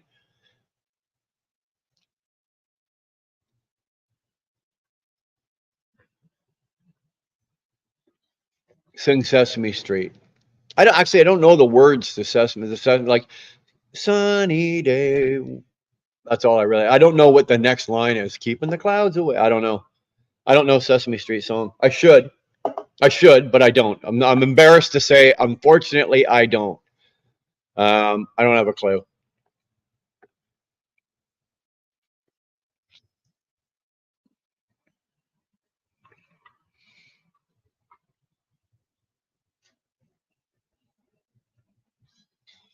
Okay, so if you guys want a story, okay, I'll give you a story. Sterling threw $4.20 at the into the pot, so you guys will get a story. But I asked if you wanted a Dar story. Okay, so we'll throw a Dar story at you. Okay. Yay, sexy Santa is live. There's my girl. How you doing, Duana? Duana, I keep. You know what? One day I'm gonna meet you in person, and I'll figure out how to. Duana. I think it's Duana, right? Duana. But either way, sweetheart, we love you. So if I've been saying your name wrong, at least you've been gracious enough not to correct me. So anyway, Duana Gilliam, exactly. Tolga, legend. Okay, Dar story. We'll do one Dar story. Okay. I told this story last night to Scott Walker. Scott Walker came up to our place last night. So Dar and I are trucking, and I got her in the truck, right? And we're driving up the 401, and for some reason, Darlene very much enjoys. Well, first of all, let's just say Darlene's well endowed. She's top heavy. Okay, she's got a really nice. She's got a really nice rack. Okay, I can't say it any differently. Dar's got a really nice set of boobs, and she knows it. So anyway, we're trucking the 401. We're coming out of Quebec City. We've just come into Ontario, and once we got into Ontario, Dar was getting a little randy. You know what I mean? She's getting a little funky and everything like that. So she starts, flashing cars. Right now, at that time, I was driving the Volvo. Right, it was before I had the W9, so I had the Volvo. So Dar's in the passenger seat, and she's flashing cars. She's pulling them out, pressing the hams right to the fucking window and letting them, she's not just giving a little picky like that. No, she's pulling them out, and she's like, hey, look at these. So she's been doing it. She's doing it now from probably about 200 miles, right? We got into Ontario, and it's about 250 miles from like Cornwall area or whatever, all the way into Toronto. And she's having a great time. And you know what? As long as she's over there entertaining herself, I don't give a damn shit what she does, right? She's having a good time and she's entertaining herself. Fine. So I'm in the 401 at that time is 10 lanes wide, right? Out by the airport. There's 10 lanes, 11 lanes now, but there was 10 lanes wide. And I'm somewhere in the fourth and fifth. I'm in the middle of the section because at some point it's going to branch off for collectors and express and da-da-da. But anyway, I'm in the middle of the highway, minding my own business. Traffic's all around us and everything like that. Dara's still flashing her tits out. I mean, she had her boobs out more than she had them in. So I look in my passenger side mirror and I see this Peterbilt coming up on the side of me, on the passenger side, on Dara's side. And what is it? It's a Challenger motor freight, right? So I said to Dar, all right, you got one coming up the passenger side. I'm pimping her out, right? I'm hooking her up, right? Come on, babe, you got one here. Get them ready like this. So Dar gets all set up and she's in the seat. She's got the hands like this. The buttons are already open. The blouse is already blah, blah, blah. The nose of the Peterbilt hits about the back of my bunk. Dar rips her shirt open, presses him to the window. And the driver of the truck, and she wasn't just flashing cars, she was doing truck drivers as well. Like she was everybody was getting a piece of this. So then the Challenger driver comes up and Dara's got them pressed to the window. We both look over at the Challenger driver and it's another chick. It's another woman. And she's sitting there looking at Dar with a great big smile on her face, giving Dar a double thumbs up, right? So Dara's on the highway. When she gets bored on the highway, she pulls out her boobs and starts flashing people. If any of you guys lived in Ontario, I guarantee you at some point or another, you've probably seen my wife's boobs. But the last time we were out like that, she actually flashed the Challenger driver. I guarantee you went back to the terminal and she probably walked in the office and said, damn, I had the weirdest thing happen to me. I had a really well-endowed woman sit there and flash her boobs at me. So there's your free That's not a story that I say that'll embarrass her because I know she won't really care. You know,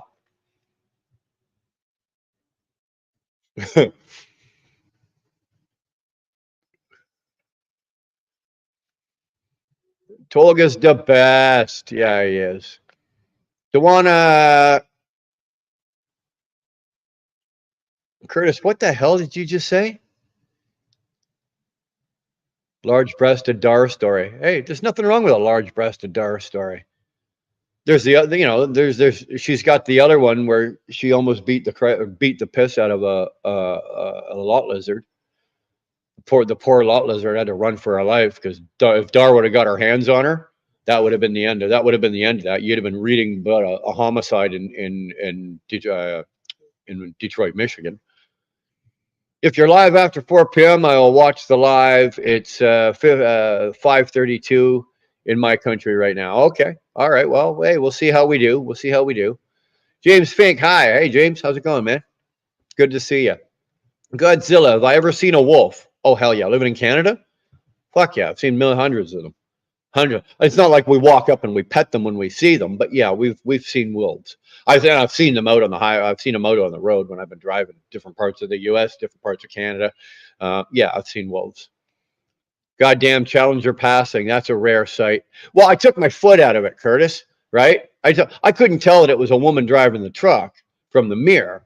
Right? So I took my foot out of it to let the Challenger catch up to me, and lo and behold, the girl at Challenger had something interesting, at least to talk. Yeah, how do you? My question is, how does that get filed on the insurance claims? Don't know. I never stuck around to find out, dude. Right? Never stuck around. Never had a governed truck in my life. Right? Never stuck around to find out. Must be the day. Must be the day was a lot of accident. I heard on the radio. It might have been, but I tell you, it was funny as hell. It was funny as hell.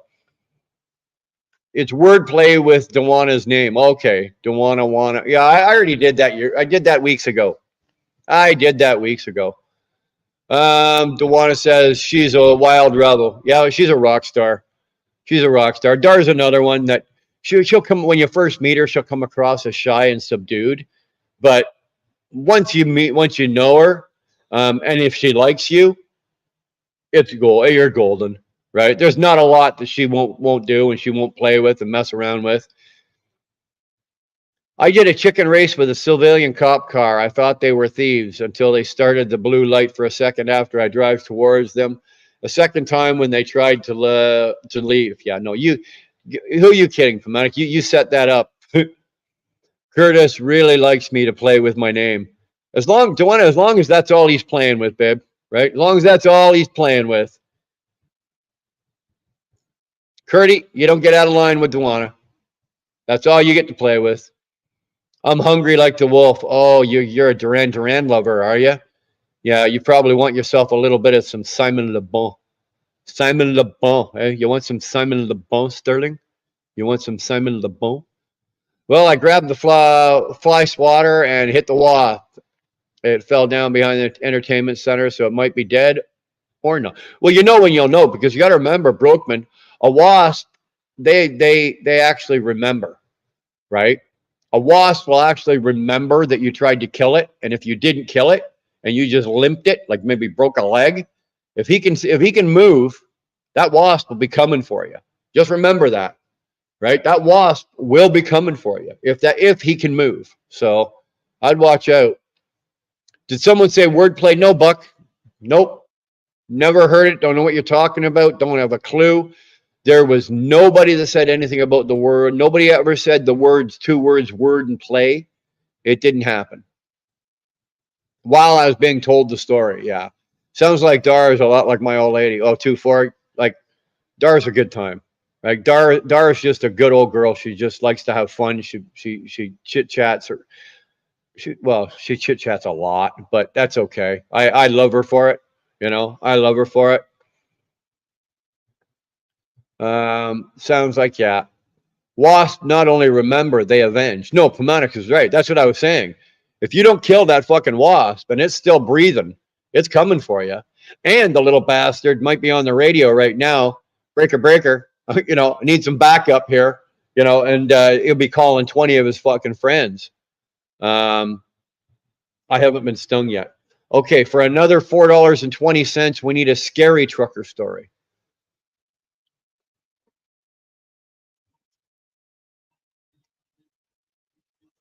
Hmm.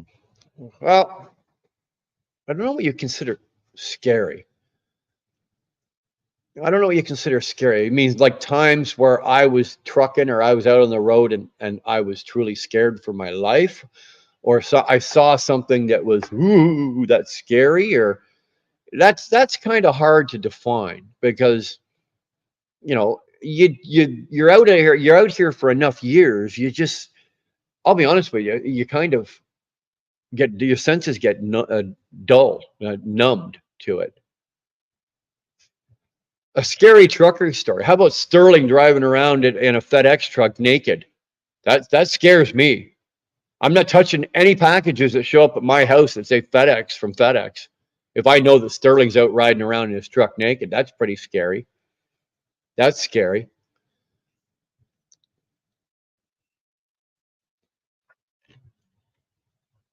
I've seen some pretty nasty shit. Like I've seen some stuff that, although I didn't see it, like the worst thing I ever saw. Okay, how about this, Sterling? Instead of giving you the scariest thing, as a scary story, the most tragic, horrific thing I've ever seen in my life.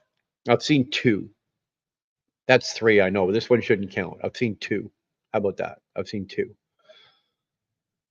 The worst, one of the worst, one, this is not the worst one I've seen, is um, I was at the CN yard in Toronto, the CN yard, the big CN rail yard, the main terminal.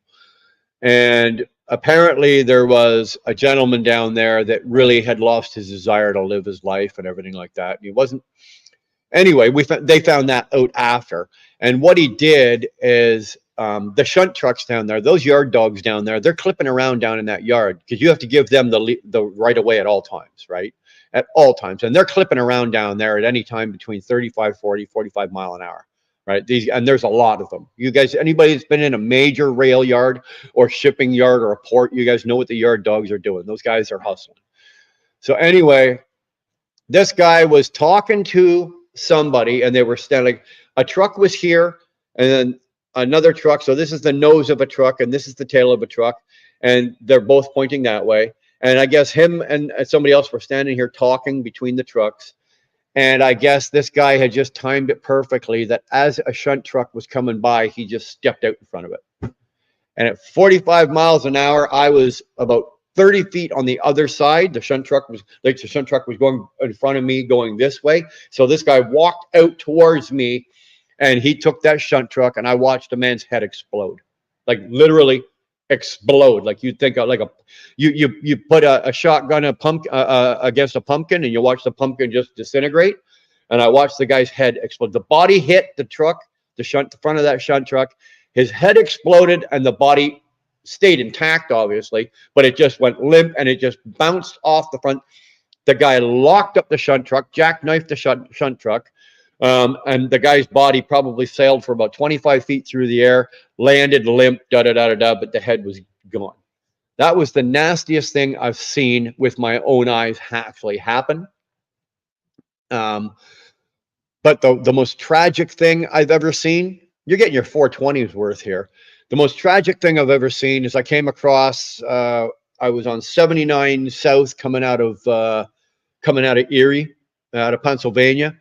I just come off the 90, got on the 79 South, and I'm just at the beginning. There's a bunch of hills and shit like this. And I guess you're a couple of big hills. You get up the top of the hill, you go down, you get up to another top of another hill.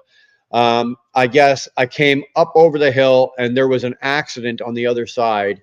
And the accident, full emergency crews had not shown up yet. Like fire had not shown up, or fire had not shown up. Ambulance had not shown up yet. Cops were on site. And then there was a couple of people that had in four-wheelers that had stopped.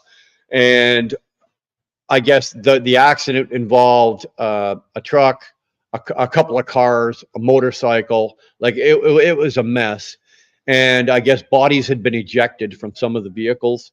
And on the ground, the cop did the best that he could with what he had, but you know the bodies that were on the ground, he did his best to cover them with whatever he had in the police car or blankets and shit like that. But as I was going around the scene, because they hadn't even closed the both lanes. They'd only closed the one lane, and most of it was on the side. Um, you could tell, you know, or at least I could see, and I could see that three of the bodies were young children, right? Because they were half uncovered, and that broke my heart. And to this day, that has stayed with me. That basically took a piece of my soul and killed it when I saw that. Right? There was, I think five total. Three of them were kids. Two of them were adults. The motorcycle rider, he was basically, I didn't see it, but he was literally in a tree, probably about 60 yards off the highway into the bushes. They pulled his body out of a tree. It was bad. So that's the most heartbreaking, scary, whatever you want to call it. That's the most heartbreaking thing I've ever seen. Um, to see that, because like I said, you see three little bodies, dead bodies on the highway, or on the gravel between the highway and the shoulder, and that just kills a part of your soul. You don't recover from that. It's with you for the rest of your life. I'm sitting here as I'm telling you this. I can remember it just as vividly as it happened. So there you go. There's your Dar story, your scary story. God, hope you run out of money soon. Look at the chat. Like, now I'm so far behind in the chat. FedEx, who? I'm a rat. I'm rat. Oh yeah, okay, you're rat. What does it say on the side of the door?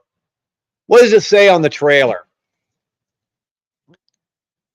Have I ever seen a mean person at a truck stop? No. Bob, no. I've never seen a mean person at a truck stop. They don't exist. No such thing. No such thing. Sounds like they didn't have seatbelts on the kids. Well, no, they didn't. And they didn't have seatbelts. I don't think they had seatbelts in the car, right? It was an older car. I just got a notification saying Curtis subscribed. There you go. Now you got what? 6? 7? What? 8? No, you had 9. So now you got 10 subscribers. There you go. There you go. So, yeah. I promise you, if you come out here and do this job long enough,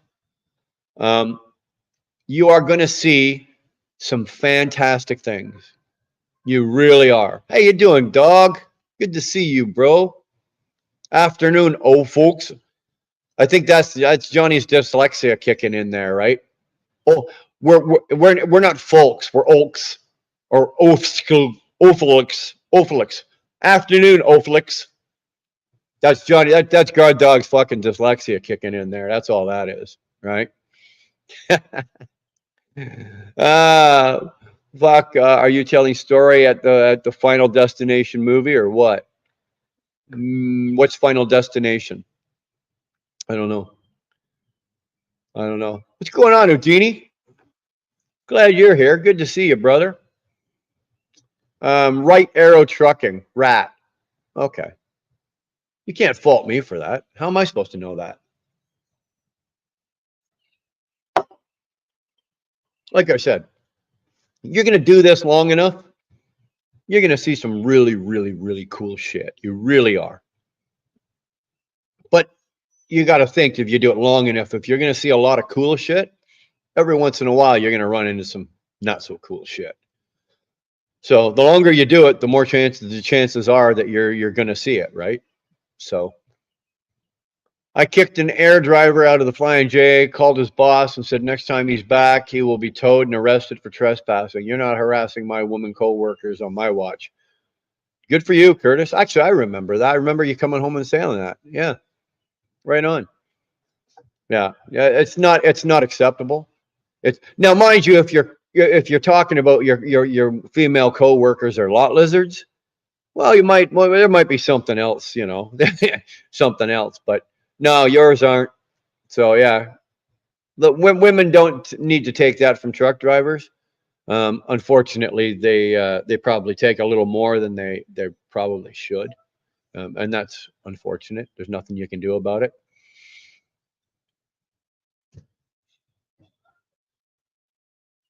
Yeah, Humberto, exactly right. Exactly right. Getting ready for work, stopped in to say hi. Hey man, appreciate that. Houdini, hit the like button while you're saying hi, while you're getting ready. The 3-point seat belt was invented in Sweden. I did not know that. Well, you know why? Because the Swedes are such terrible fucking drivers, right? I'm surprised they don't have 5-point seat belts in Sweden. I'm just kidding, Fanatic. I couldn't tell you if you guys drive good or drive bad. I don't have a clue. I don't have a clue.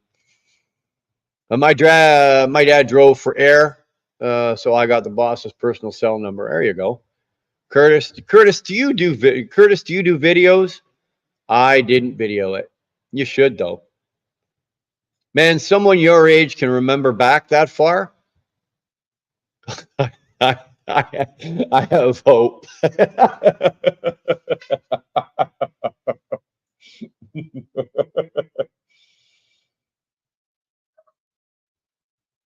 That's for you, Johnny, because I love you, bro. there's there's still hope for you, dog. There's still hope for you. Not much, but there's still like something like that. If you want to know how much hope there is for you, look at your dick. Right? It's small, but it's there. Okay. I'm telling you, man. Curtis has over 1,000 videos and puts a lot of work into damn shame. Damn shame, his 810 subscribers. Oh wait, that's me. Yep, yep. That's Sterling Wheel. You guys, got it. You guys, I don't know why Sterling is not getting the love and appreciation, because the guy's got the best videos and he's got the best like editing, and he's got the best. He does the best job out of anybody I know. Like any videos that we do, like how-to videos and helpful videos and shit like that. Like we do a little bit of editing, and Dar does this and that, but like Sterling actually turns it into a craft.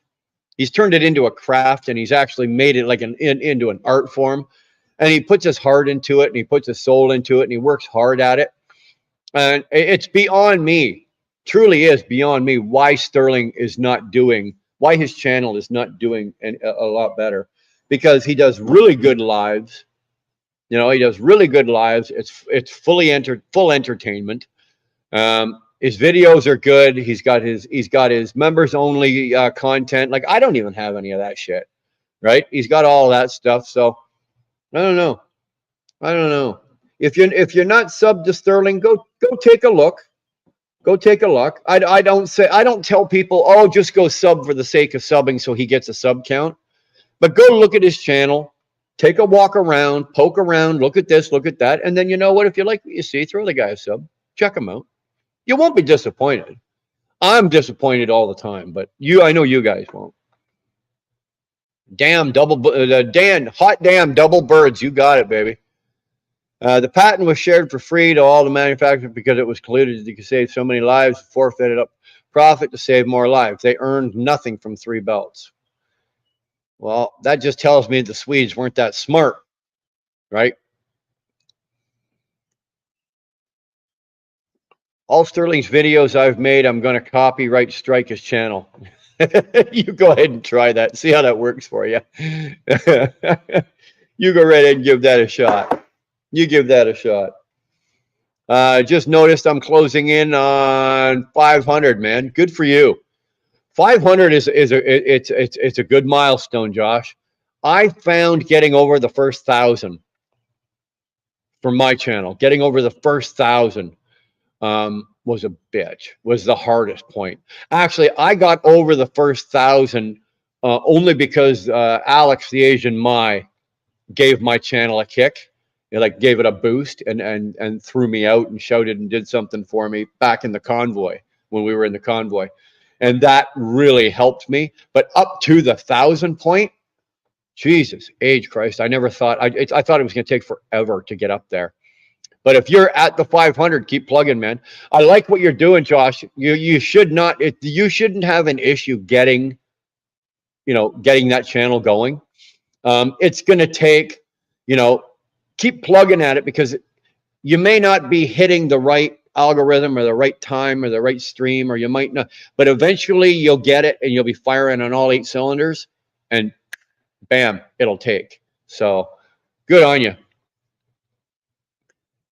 Here we are. We have left the dealership at the Loves to prepare for hitting the road up to the shop. Oh, so you're bringing the new truck up to your shop? 10-4, Rubber Ducky, over and out. Good on you. I didn't. I watched your first live, and then I probably watched about 3/4 the second live, but then had to start mine because I'm on a bit of a time restraint myself. So I went live, but you were just doing the truck review, picking up the truck, going through it, and you and your coworker there, and your business partner there, and so that was really cool. Really happy for you. Good looking truck. You know how I feel about those trucks. I like them. They're not bad. What's his channel called? Which one? Sterling Wheel? Sterling Wheel. Sterling Wheel. It's because you like chickens. That's what it is, Houdini. If he would lay off the chicken talk and the chickens for dar bullshit, if he'd lay off that, his channel would just explode. It's karma coming around. He's kicking me. He's biting me. Sterling's biting me in the ass with all the chicken talk, right? And karma's coming around to bite him in the ass. See, the chicken talk over here, but he's not getting subs over there.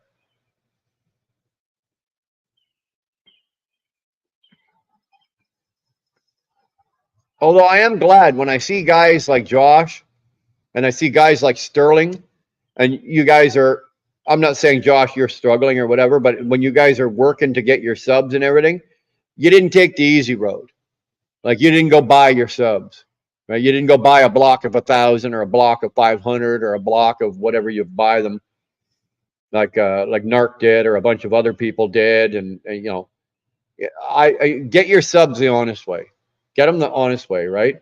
That way, when your channel does get bigger, those subs are yours. And those are the people that are going to come back to you. Those are the people that got you where you are.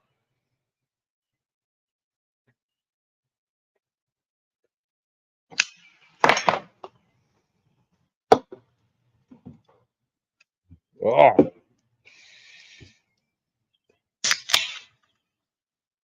You guys don't mind if I hit the sauce a little hard today, do you? We good?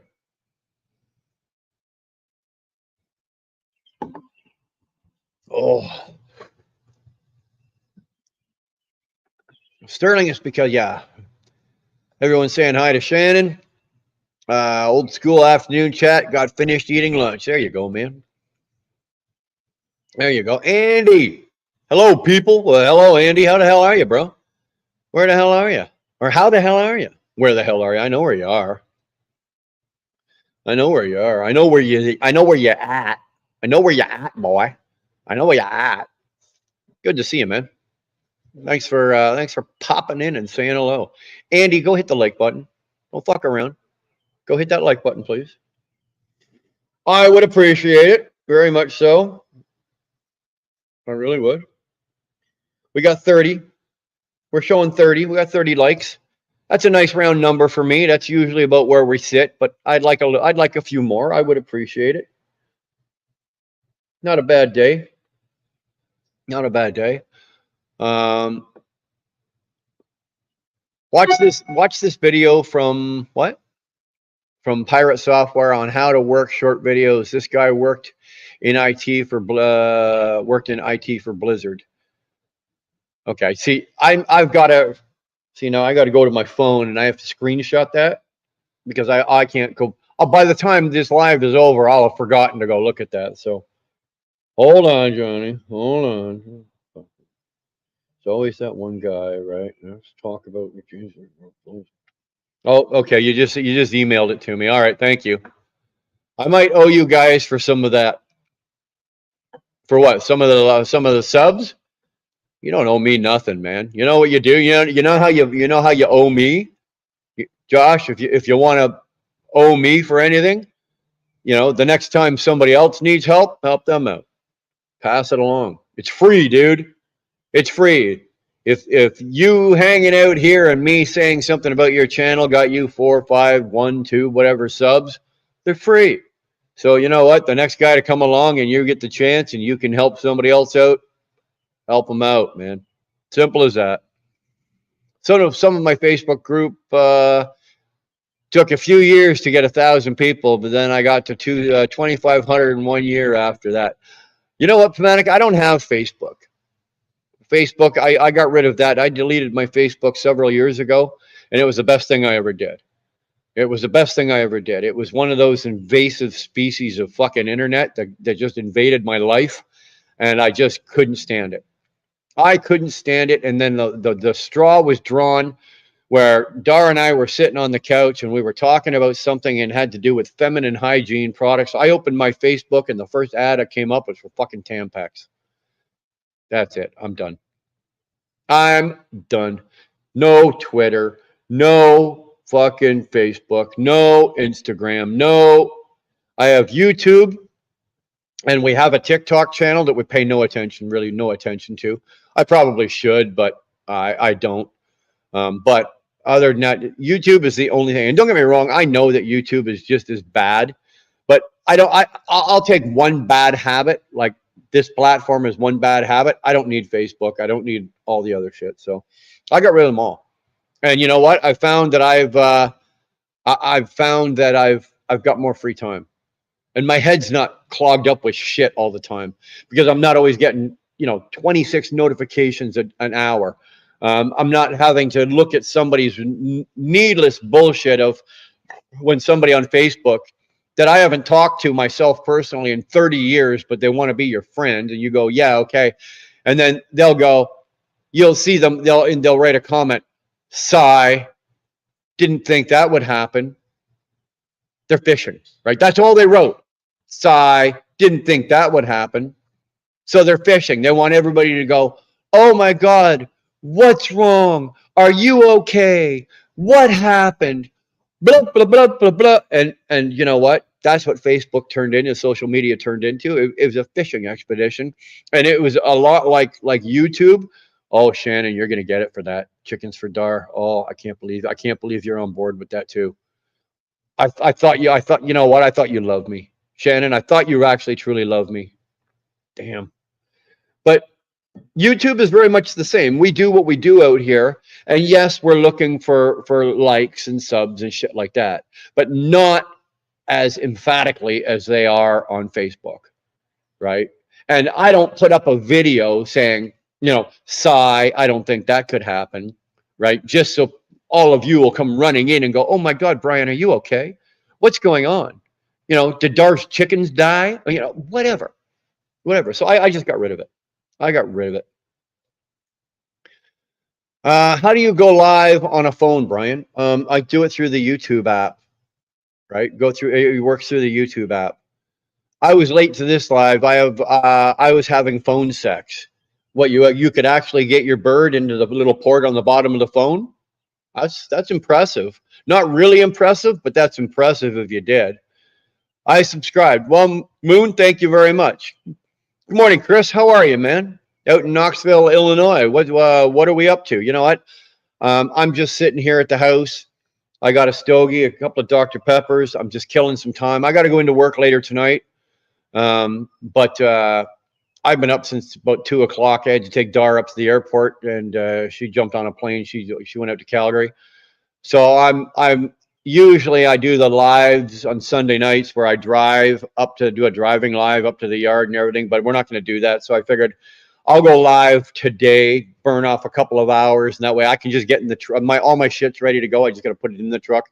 I can start the truck and go up there, and I can go to bed because I start work at 1 o'clock in the morning. So I'm just trying to get myself into a better position for tomorrow.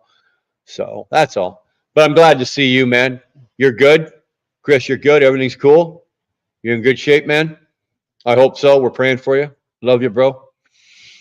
You can buy subs. Hello, just kidding. I wouldn't do that, man. But be like buying a wife.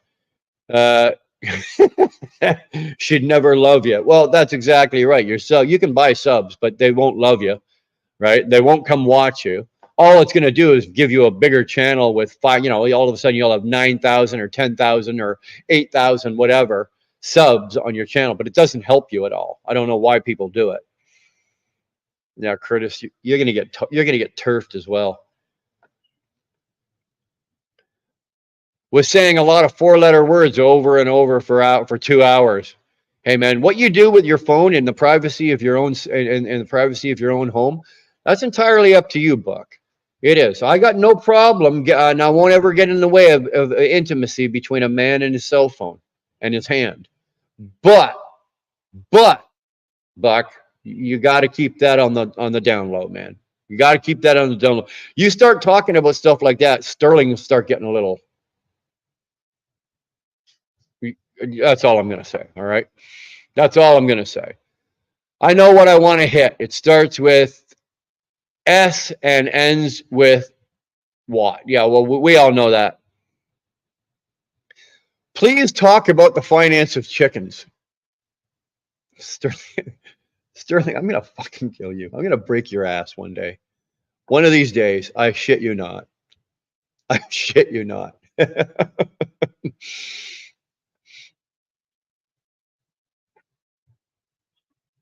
Can a 24-year-old guy date a 34-year-old lady?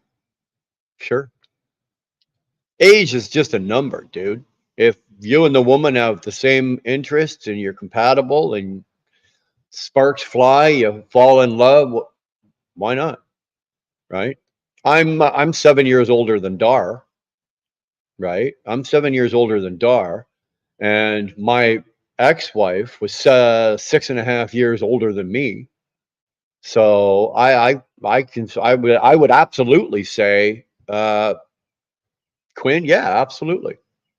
Absolutely. It's all, beauty's in the eye of the beholder and love is love. If the stars align and sparks go off, absolutely. Sent it to you in an email. Yeah, it popped up. I was looking at this screen, but it popped up on the screen down here, dog. Thank you. What new camera mic setup are you on? Looks different to me. Same, it's just the same. It's the same Logitech camera, right? Shannon, same camera as I've always had. I'm running it through a Mac computer now instead of an Acer, like an older Acer. I'm running it through a Mac, so I've got a better setup here with the computer. And I've just got a decent mic now. I didn't go out and blow any big money, right? The whole setup here might have cost me, I don't know, fuck, 100.5, 103/4, 175, right? I wasn't going for big bang. I wanted a little bit more quality because, the microphones on the computers, on the laptops or whatever, they're not always the best. So why not run it through a better mic and get a better camera? So I've noticed that because with these cameras here, like right now we're running this in 1080, right? So it's a better, clearer picture. I can notice the difference looking on my monitor. So yeah, it's pretty cool.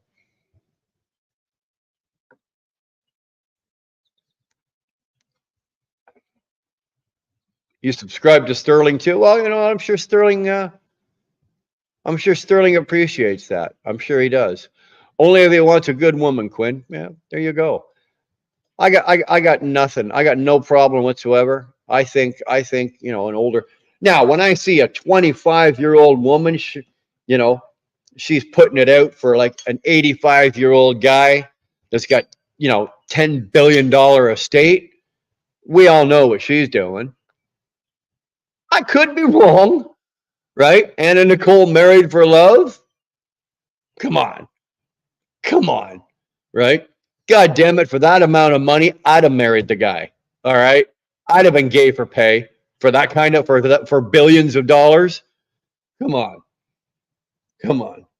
But nah, older women, older men, older men, older women. I don't care. I don't care.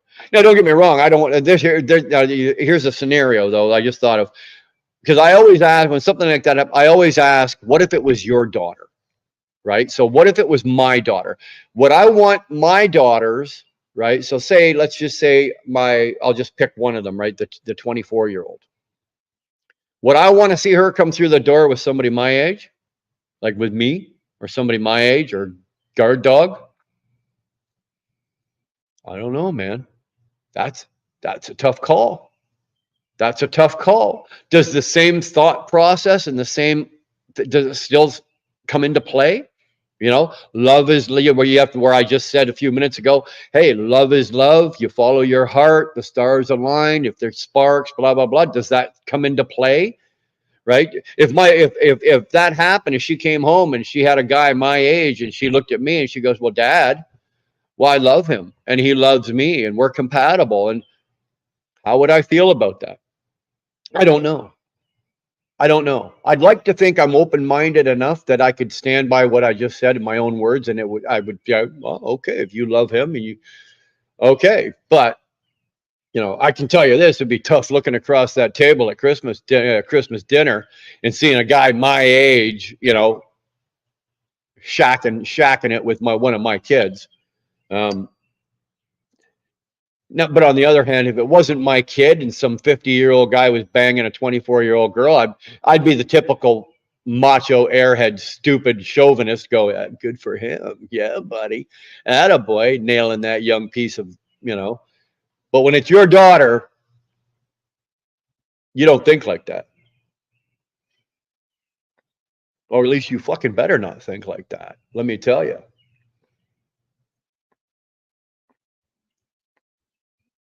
Let's get back to Quinn though. Quinn, are you asking because you're trying to hook it up with an older woman?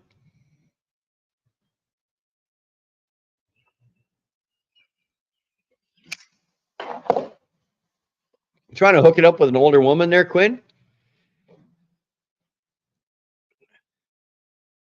It's a handlebar, not a mic. Just looks like that because there's no space to move it. No, it's a mic. Don't be an ass. Where's your wrench? Nobody has a wrench. There are 6 people on this channel that have wrenches. Curtis, Tolga, saying hi to Nick Earl. What did I miss? It's what I missed to cancel. Okay. Agreed. I quit Facebook years ago. I only have YouTube. I've been much better off, and I found that I've made more creative use of my time now that I got rid of all the social media. Right, I've been able to focus more on, say, YouTube, my YouTube channel, but I've also been able to focus more on my family, my job, my business, other things, because I'm always so goddamn busy. Of always, and I found, you know, I damn near time pull it out of my Facebook. Whoa, nothing. Okay, put the phone down. Wait 3 minutes, pick it up again. You know, I was bad.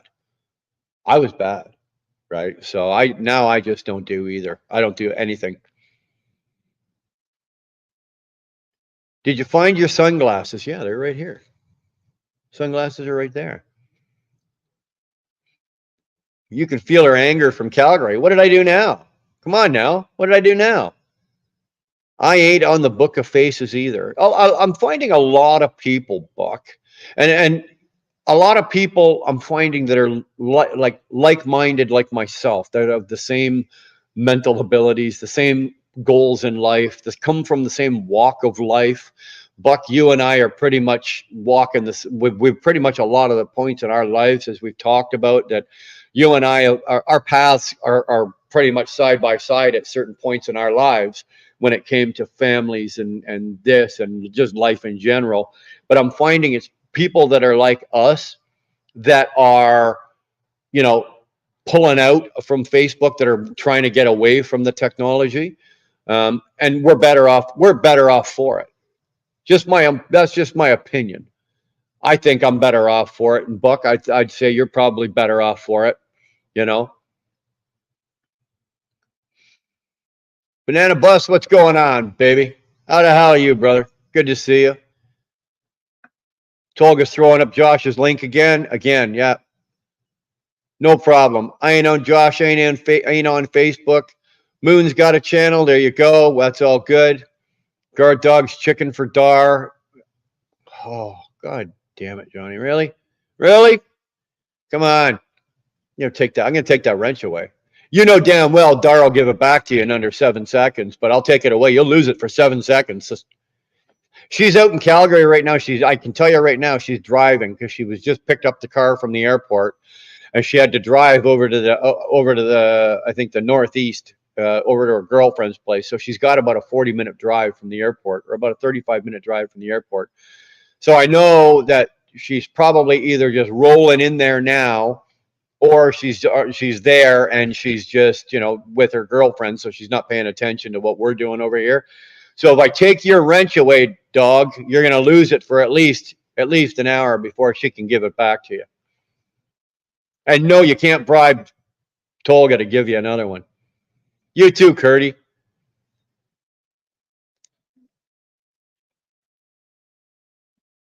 Would I stream tomorrow? No. Camille, I take Mondays off. I don't do any YouTube on Monday. What I might do is I might make a short and throw a short up, like a video. Or if I've got something on my mind to do a video, like a tips video or something like that, that's when I drop those. I drop those on the Monday. But my live streaming, I take a break on Mondays. Dude, I do a lot of talking during the week, right?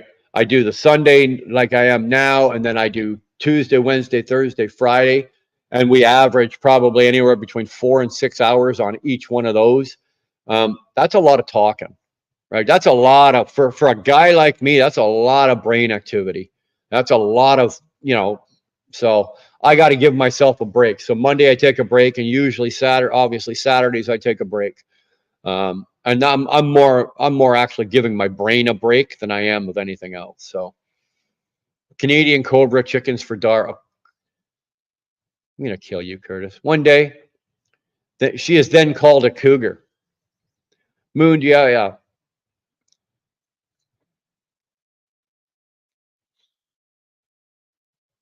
I like that, Sterling. I agree. Age is only a number above a certain threshold. Absolutely agree. I think you're running the MacBook camera. No, no. You can't do this with a MacBook camera, right? Here.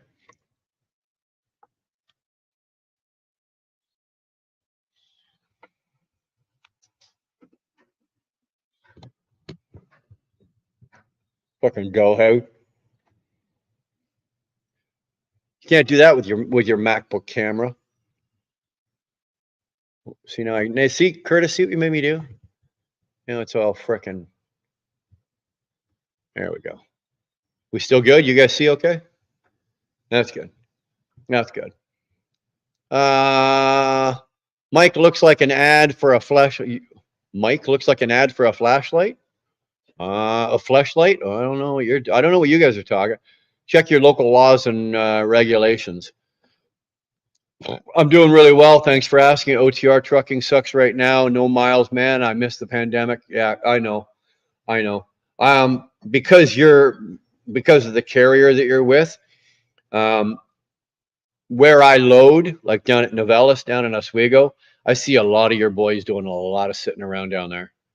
Like when I come in, usually with my second load, my second turn, when I'm coming in, there's anywhere from 6 to 10 of you guys of your carrier sitting in there empty, waiting to get in to get loaded, or got empty and you're sitting there waiting for a reload of something or another. So, and it's not just you guys, like TMC's TMC is the biggest flatbed company in North America, but still, when you see their trucks laying around with nothing going on, things ain't good. Things ain't good. Hopefully, my friend, things get better for you. Things get better for you. I'm always in a better frame of mind when I'm busy, not because it means I'm making more money, but when I'm busy, I'm happy, right? And I can't get myself into trouble. I can't get myself in trouble. Okay, Moon, do you also know I'm going to sub you, see what you have out there? Good, there you go. I said phone sex. You said Sterling. How'd you know, bro? Dude, I know I got a magic crystal. I got a crystal ball sitting over here. I see. You don't whiz the wizard. Okay. You just don't whiz the wizard. I see all, know all. Dude, come on. Who you talking to here? Who you talking to here?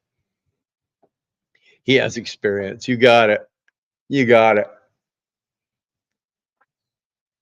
You guys are throwing links up. Good shit. She died fat and broke fighting his son, who also died fighting who won. She died fat and broke fighting his son, who also died fighting who won. It's riddle time. It's riddle time. She died fat and broke fighting his son, who also died. Oh, you're talking about Anna Nicole Smith. Anna Nicole Smith. Took me a second there. My daughter brings home an older billionaire. I'm gonna need a cut. You say that, dude. You say that, but it's not that easy. Let me tell you. Trust me, it is not that easy.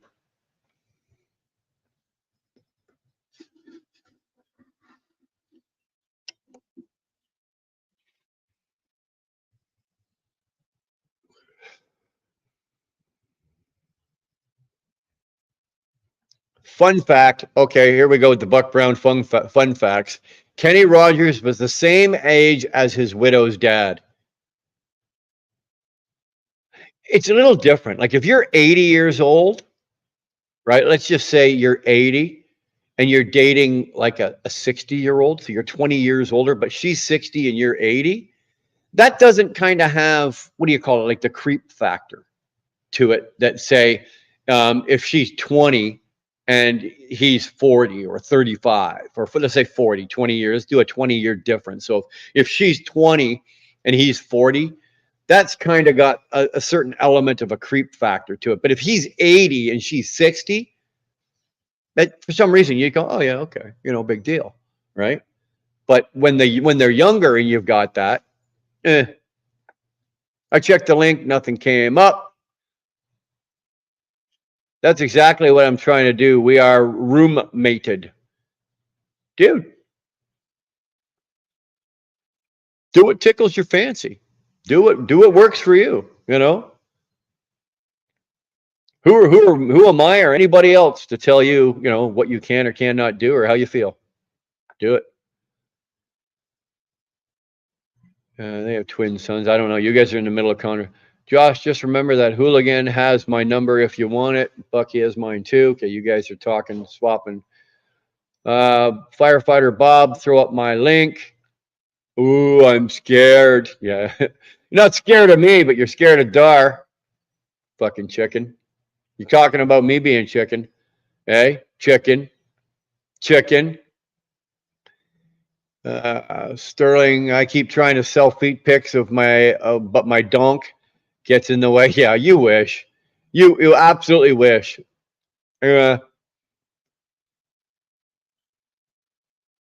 Somebody, Sterling or Guard Dog, can one of you guys throw up Firefighter Bob's link? If you haven't already, I know I'm behind in the chat, so if you guys, if somebody had, or Tolga's still here. Okay, I thought Tolga maybe ducked out for a minute, but somebody throw up Firefighters Bob's link for me, please. You guys are having trouble finding somebody's channel? There we go. Why did the chicken cross the road? Because Dar purchased it from T-Bone. Now, you know what, Sterling? Watch this. We're gonna put this into fucking. We're gonna see how long it takes for T-Bone to get here. We did it last week, Sterling, and you were in here when it happened. Okay, we were messing around, and somebody mentioned something, and T-Bone and then sure as shit, within what, 7 minutes, 8 minutes, T-Bone came walking in the door, and then the same thing happened. Dog, yeah, see, Guard Dog, you know what I'm talking about. Remember, it happened twice last week. It happened twice. The first time I went, yeah, whatever. Ha ha, how funny is that? T-Bone came walking in the door. And then the second time was 2 days later. You guys were doing your chickens for Dar and all that kind of shit. And what happened? Somebody said something about T-Bone, and what happened? Sure as shit, T-Bone came walking in the door. And at that time there, I went, yeah, I call bullshit on this. Somebody's phoning T-Bone or texting T-Bone, right? Somebody's watching or texting T-Bone. So we'll see, right? So what's the time on this? T-Bone was this at 1:24. Okay, so it's 1:25. We'll see how long it takes for T-Bone to actually get here. I'm calling bullshit on this. I'm calling bullshit on this. I got to go set up a premiere. Much love, guys. See y'all soon. Hey, Josh, thanks for hanging out, brother. Thanks for coming in. Thanks for hanging out. Really digging your stuff, man. Really digging your stuff. Keep it up. Keep it going, bro. Lachlan Trucking, what's going on? Hey, bro. Good to see you. I don't think we've seen you in a while. Brad Bop. Brad Bop. I hope I hope that's not your real name, Brad Bop. Your last name isn't Bop. I guarantee you, with a last name of Bop, you took a few beatings on the schoolyard. I guarantee you. I hope that's your YouTube swing. You know, I hope that's your YouTube swing. Like Brad Bop is your YouTube, but you know, that's weird. I commented on a video and subscribed to your channel. Oh, yeah, it's been a minute. Yeah, it's another name. Okay. Like, otherwise, you'd be black and blue with a lot of busted bones because, like I said, you'd be taking beatings like hell on the fucking schoolyard with a name like that. You know. So what's going on, Lachlan? You've been busy. You're working hard, hardly working, hanging out. You get married, divorced, have some kids. You know. All of the above. None of the above. T-Bone is chicken Jesus. Yeah. Oh, dude, Brad, I didn't mean you had to put your last name up there, dude. I was just fucking with you. I don't ever expect anybody to put their real names up there, right? Most of everybody in here, nobody's got what I'm looking. You think Moon is that person's real name? So last name is Desjardins. I got no fucking teeth, right? Brad, I got no teeth. It's a little hard sometimes trying to work the tongue around the gums to get out the words out the mouth. And a lot of the times my mouth is moving faster than my brain. So one's running faster ahead of the other. So if you can handle it, come on in, hang out, sit down, enjoy the ride. Grab a cigar if you got one. Grab a couple beers, sit down, relax.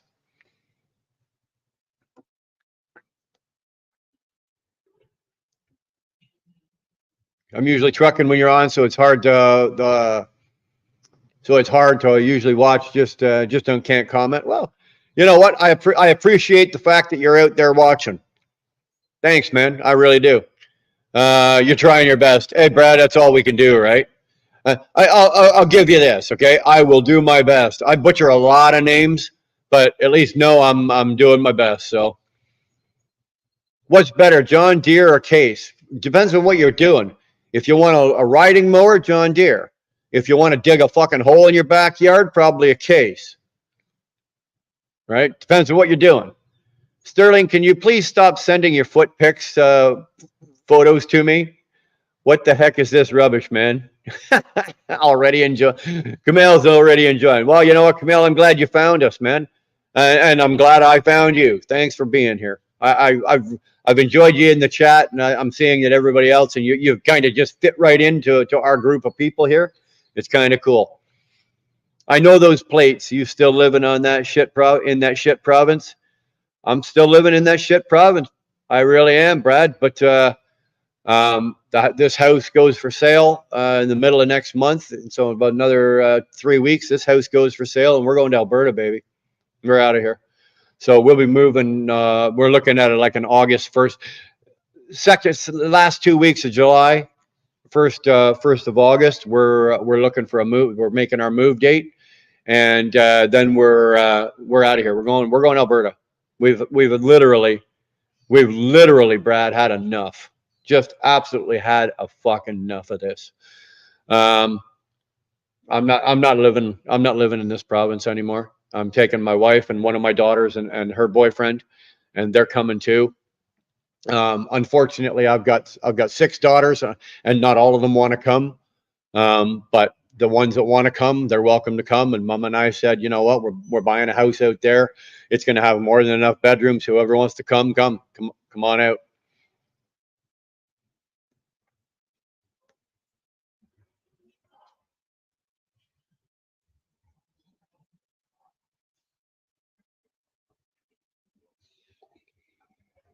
Oh, you see how long it's taken me? I have enjoyed this. We've been live, what, 2 hours and 14 minutes. I've been working on this. Usually, you guys have seen me smoke cigars. Usually I'm what, 40 minutes, less than an hour. I'm burning. This one here, I am really enjoying this. Really enjoying this. Me too. It's over. You're going south.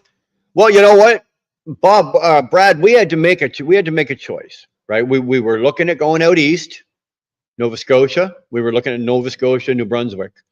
We were looking at going west, Alberta, and then we were looking, obviously, of going south, right? I would have no trouble. There are several states in the United States that I would have no problem living in. Matter of fact, I would look at me. I would fit in quite well. So just by looking at me, you can probably guess what states those are that I would fit in quite well and do quite well. So we looked at that. We even briefly looked at South America, Mexico, Panama, Honduras, like all that kind of stuff. So we were doing that. Now we did take that out, but we did have to make a decision, and the final decision was actually good to go to Alberta. North Carolina is really nice, and that's where you're going. Well, North Carolina is one of the states that I would go to. We have friends there. We have YouTube acquaintances there.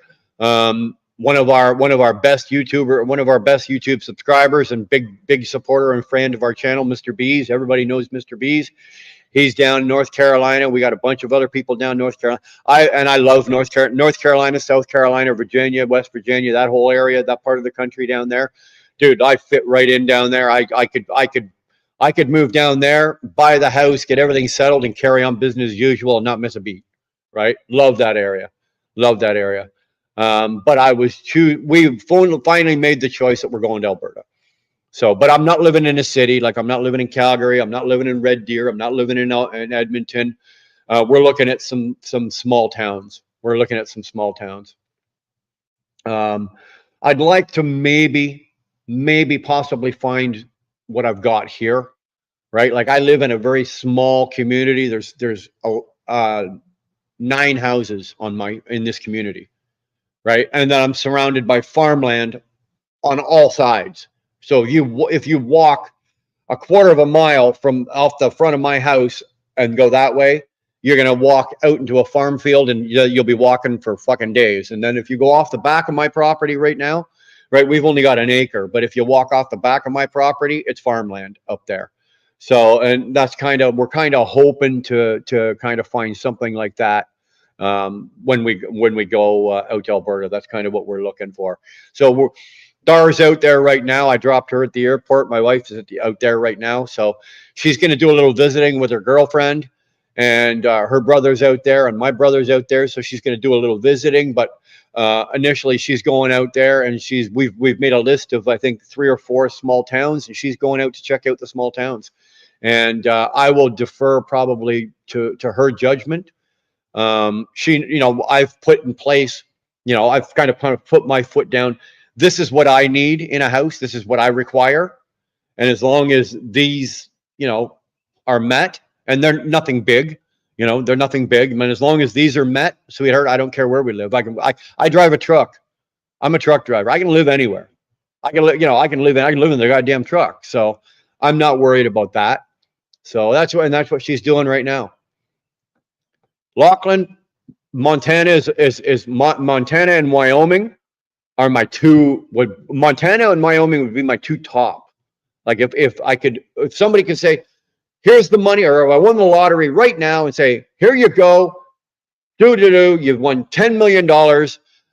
I'd leave everything in this house. I'd say, here, kids, it's all yours. And I'd be out in Montana. I'd buy the land, and I'd have the house built, and I'd be a very, very, very happy man sitting out in Montana. Wyoming would be another good call for me. I would have no problem with Wyoming as well.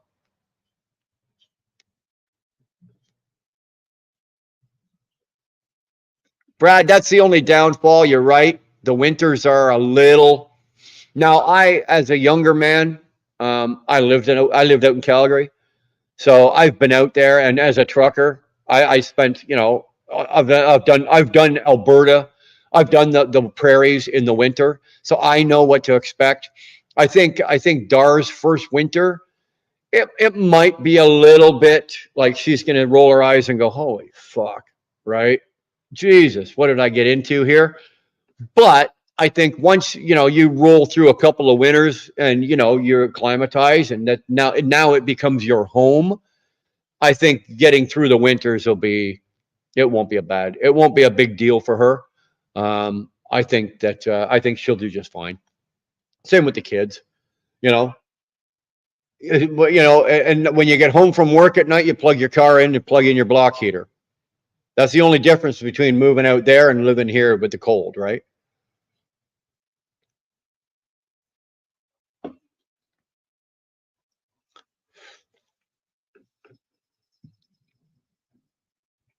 So, which room is going to be your leather gear room? We're not disclosing that. We'll do a special premiere on that, members only. So, if you want to see that, if you want that information, you have to get yourself a membership, dog. It's only $2.99, and I happen to know, dog, that you can afford it because I know how much money I make and I generate, and you make more than I do, and I can afford $2.99 most of the time. Don't come to Michigan in Charlotte, where I am. It sucks. Um, no, like I said, I'm not going to be around any of the bigger cities. I would find a small little town that you'd have to Google it twice to find the place because it's so small.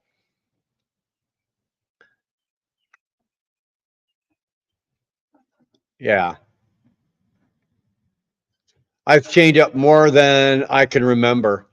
Uh, I got no problem with chaining these days. I did a season last year on the ice road, dude. I chained and unchained no less than 5, 6 times a day, right? And we were working 22 hour days on the ice road. So when you're pulling the chains off and putting them back on 5 or 6 times a day, believe me, throwing fucking chains now is like, okay, you got it you down to a freaking science. Moon, I'll come back tomorrow and see if you other people are alive and say hi to other YouTubers. That's what we're here for. Come on in, hang out, sit down, relax, carry on. Yeah, the winter in Alberta is way worse and longer but but it is a way better province. Absolutely. Absolutely.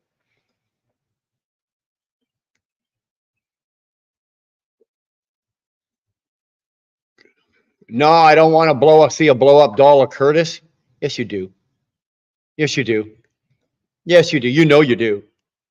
I will. Okay, you're talking about Moon saying goodbye. Me neither. I don't want to be in big city, big places. No, peace out, Moon. Um, it is that bad. I want to move to the country. Yeah, I like the country. I like the country. Yeah. When Dara and I lived in Waterdown, which is basically like a suburb of Hamilton. So we were, there we were in a subdivision, and there was like 75 houses on our street, and there's kids running across your lawn and cars zoom zoom zoom zoom all goddamn day long, and honking and noises, and and that kind of shit. And it's like, I really don't need that. I don't want that. The biggest noise I've got going on right now is a couple of birds outside my garage, probably fighting over a worm. I can live with that. Dara and I lay in bed at night in the summertime, and we got our bedroom door open and we got the screen door closed, and you're laying there all night just listening to crickets and some frogs, and I'm good with that. That's what I want to listen to. I don't want to listen to people talking. I don't want to hear voices. I don't want to hear anybody fighting. I don't want to hear nothing. I don't want to hear cars. We don't even hear airplanes out here. We're the nearest like airport is Kingston, so there's no planes flying over my head. Every once in a while, you get a helicopter go by that's coming out of the Air Force Base out of Trenton. But even then, that's nothing. Crackhead soup, yeah, crackhead soup. You can still afford $2.99. No shit, eh? Look at that. We were just talking about him, and poof, there he is, man of the hour. There he is, Mr. B's from North Crackalacka.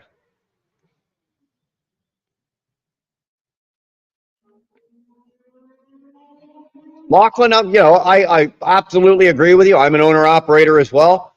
I've been an owner operator 20. This is our 23rd or 24th year. Fucking whatever. Okay, I'm coming into my 34th year of trucking, so this will be my 24th year as an owner operator. I was 10 years as a company driver, and then I became an owner operator. So exactly. You know what? You go basically. I go where the money is. Simple as that. I drive, I do my business where the money is. And I don't leave money out on the table for anybody else. And if you're an owner operator and you don't want to go to New York City and you're leaving money on the table, I'm going to pick that money up and go to New York City. But I absolutely 100% agree with you, sir. One thingy car is going this. What the hell are you talking about? One thingy car is going this week. After we'll be moving to Alberta. If was not my truck burning, I would already be there. I probably, eh? I've never lived in a city, always in the country. You know what? As a young boy, my grandparents had a farm, so we spent a lot of time on the farm as kids, like in the summertime. But we grew up. I grew up in Toronto, and I was born in Toronto, and I grew up in Toronto, and then as I got older, my parents moved out to Mississauga. So I was a city kid and a suburban kid, if you want to call it, all my life. But we did have, we'd go sit out in the country about, in the summers and shit like that when we weren't up in part of Wasaga Beach. But now that we live out here, I will never go back. I will never, ever, ever go back. Mr. B's, how you doing? Lachlan, that is my everyday. Sorry, did you read what I said about my truck? No, I'm sorry. Did I miss something? Did I miss something? Let's go. Hold on. Let's go back up here.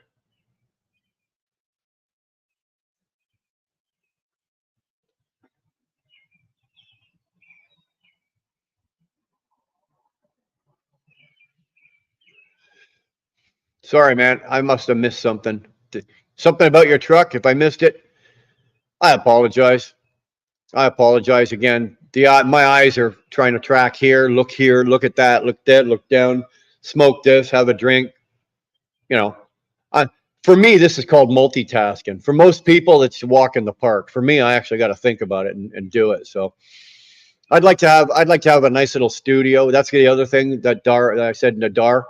One thing in the other house is I need a room to myself that we're gonna because if we kept this house, I was actually gonna build a studio, a fully enclosed studio to do these lives, and then I was gonna start doing podcasts, and I was gonna start doing that with a professional studio. My youngest daughter, her boyfriend. He's like kind of like an engineer that way, and he was going to set it all up, and I was just going to pay for it and have him bring it all in, build the studio. So one of the things for Dar in the new house is I have to have a room that I can do a studio. So and sorry, so I missed your comment about the truck. My apologies, bro.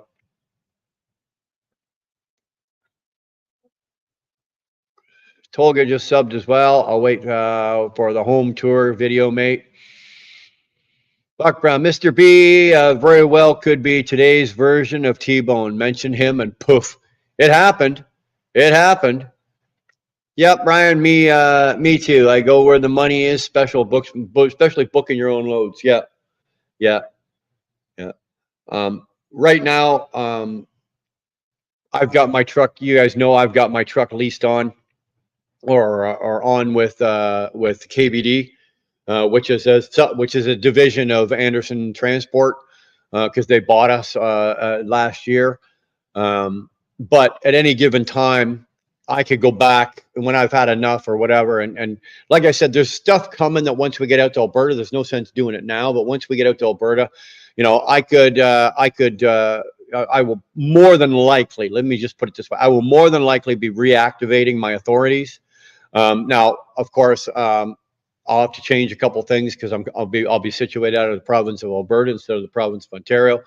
But you know, I'll probably be reactivating my authorities, and I've got a couple other things on the go, and what Dara and I are looking at doing, and business wise, that I think you guys are going to really fucking dig.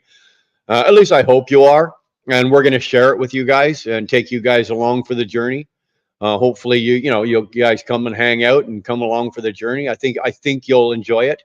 I know that it's going to be a change for me, and business wise, it's going to be trucking. Don't get me wrong; it's what I do for a living. It's all I know. It's not like I could ever quit this and go become a lawyer or a doctor or a rocket scientist or mind you, I know some truck drivers that got fucking way more brains than some of these rocket scientists, but I'm not saying I'm one of them. Gotta run, y'all. Have a great day. Dog, thanks for stepping in, Johnny. He's probably gone by now. I was going to say, I want to call you. I got to give you a call. There's something I got to ask you. Advice for people afraid to make a change in life. Push through it. Push through it. I'm one of those people, or I was years ago, one of those people. Change scared me. It made me, coming out of my comfort zone scared me. And it would stunt my growth as a businessman or as a person in life in general. If it scares you, if something scares you, do it until it doesn't scare you anymore. As long as it's not going to kill you. If it's not going to kill you, but do it until it doesn't scare you anymore. Push through it. Find the courage. Dig down. It's there. All of you's got it. I know. I've got it. All of you's got it. It's inside of you, but it's only within you. Nobody else is going to go in there and dig out that courage or that push, that drive, And I found as a younger man that once I had that ability to do that and to start pushing through some of my fears, the drive kicked in. And once my drive kicks in on anything, whether it was I was chasing my wife, or I'm chasing a load, or I'm chasing a new piece of equipment, once the drive kicks in, look the fuck out. Look the fuck out, because I will run that fucker down with everything I've got. And that's a good thing. That's a good thing. I'm not saying that as a negative. I'm saying that as a good thing. So any advice for people that are afraid to make change? Push through it. Find that courage. Find that level that you're willing to go down to, dig it up and go with it. Bring it up. Push through it. Find it. It's there. All of you's got it. I know you got it. 48,000. I don't have a clue. 48,000. What, you want to give me $48,000? I'll take it. I'll take it. Here, I'll give you my PayPal right now. We'll throw the PayPal up. You want to give me 48,000? It's scraping the bottom of the barrel, but I'll get by, Steering wheel, my advice is to just leave them alone. They will figure it out. Well, no, especially in the trucking business. I'm going to be honest with you. In the trucking business, that's what got us into the state that we're in right now, right? Fuck, what do they know? Leave them alone. They'll figure it out. Well, the new people coming into this business, or the people in the last 15, 20 years that have come into this business have fucking ruined it. They've driven the business right into the dirt in some aspects. They're not 100%. There's other elements to this business that have failed us. No, you know what? That's it. And that was the whole idea after a while, like when we shifted our channel direction last year, or not even last year, say 8 months ago, is let's help them. Let's help the new guy or girl that's coming out here as a truck driver. Because the schools I've told you this last week there. Truck driving schools are only going to teach you the bare minimum to fucking get your license and get you on the road. That's not enough. The megas or the government failed you, right? Because they set the standard for the fucking school. And then once you're through the school, what's the government going to do for you? Nothing. They're going to regulate and govern you till you're blue in the face. The megas have failed you because they're just going to take you and go, oh yeah, we'll take you right out of school. And they're going to milk you for every penny they can get out of you. So they failed you. So what's left? You want to know what's left, honestly? Lachlan, I don't know how long you've been doing this, but let's just say you've been doing this 25, 30 years as well. You know what's left? Is guys like you and me and Guard Dog and Sterling and all of us guys that are out here that have been doing this for 20, 25, 30 years. That's all that's left. So you know what? Let's help that new fucking guy or girl. Let's help them. Let's free advice, tips, tricks, anything they need. If you come to me or you're on my channel and there's anything you need, I'm not saying I have all the answers. I don't. I've been doing this a long fucking time and I don't know it all. I really don't. But you know what?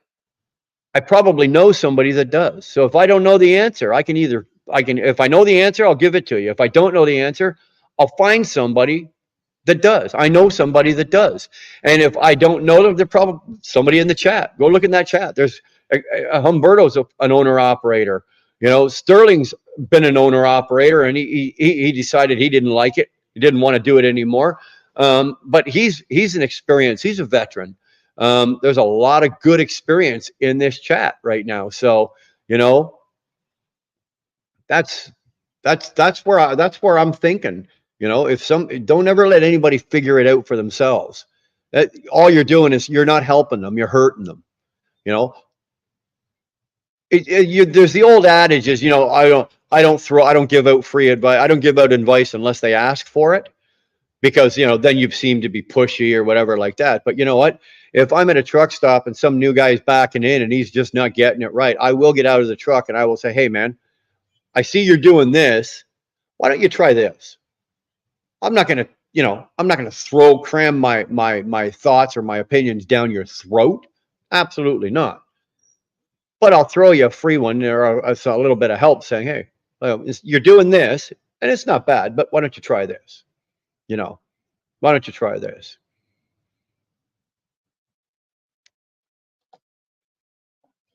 Sky high. Comfort with change is a must to grow. Agree. Change doesn't happen. And that's the other thing. Change doesn't happen overnight. You know, it doesn't happen overnight. It takes time. It takes time. You know, everything that obviously I can't show you, like, but everything that I got in life that's good, I didn't get it like that. It took time. Change takes time. And then making the change and applying it takes time. You know, take what you can and apply it. I was scared to change, but after I did the first time, I see I can do it. That's right. And that's the other thing, right? Once you've done it once, twice, you've made some changes, you push through that indecisiveness or that self-doubt, you know, and you push through it and you go, oh, fuck, that worked. All right. Next time you're not so, you know, you're not so scared. You might be a little, okay, let's do this again or whatever you're doing, but it gets easier. It gets easier. And then the longer you're out here doing it, obviously, the easier the job gets. The easier the job gets. My advice would be, you never know what's on the other side if you don't open that door. Excellent advice. Excellent advice. I couldn't have said that better myself, Buck. Thank you very much. Excellent advice. College education here, but not a salesperson, so trucking is good for me. You know what? Same here. Same here, dude. I came out of high school. I did an apprenticeship and went to school and became a chef. And I don't think I worked more than 6 months in that business and then went trucking. I went trucking as soon as I could get an A license. I went trucking. I've known though, Lachlan, I've known that I was going to be a truck driver since I was about 8 years old. That's how much I love this business, and I love being a truck driver, and I love doing this job. I've known since I was about 8 years old. I'm a third generation driver.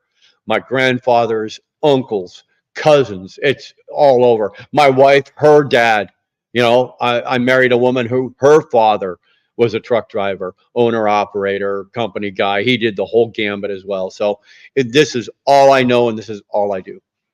Right. So when it comes time for me to retire, will I retire from trucking? No. Will I retire from maybe driving? Yeah.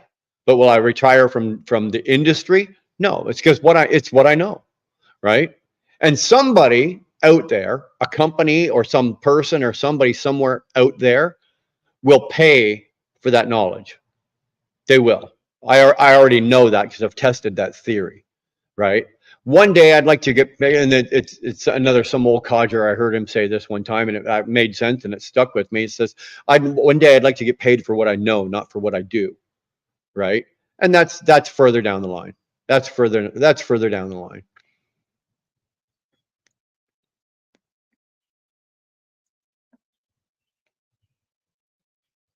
I like to think I make more money doing this than I do sitting. Lachlan, I do. Unless I can sit at a desk and I don't know what salaries are for CEOs of Tesla or fucking like that, but I do. I can guarantee you. I look at I'm the only guy in this whole little neighborhood here that has a transport truck parked in my driveway. And I look at all these guys go out in the morning with their briefcases and their fucking suits on and everything like that. And probably I make more money than 90% of them. I got no problems. This business has paid for, my home, my toys, my wife, my vacation. I don't mean I bought my wife. That's not what I mean. But it's put all of my kids through, it's paid for universities and colleges. This business is paid for all of that. So yeah, you do well. I don't think I could go do something else where I would make the money that I make doing this. Really, nothing that at least nothing that pops into my mind, right? Here's another one. You can't ever get to the other side if you don't cross that bridge. Right. And what's the most important thing once you've crossed that bridge, Buck? You don't ever burn it. You don't ever burn your bridges.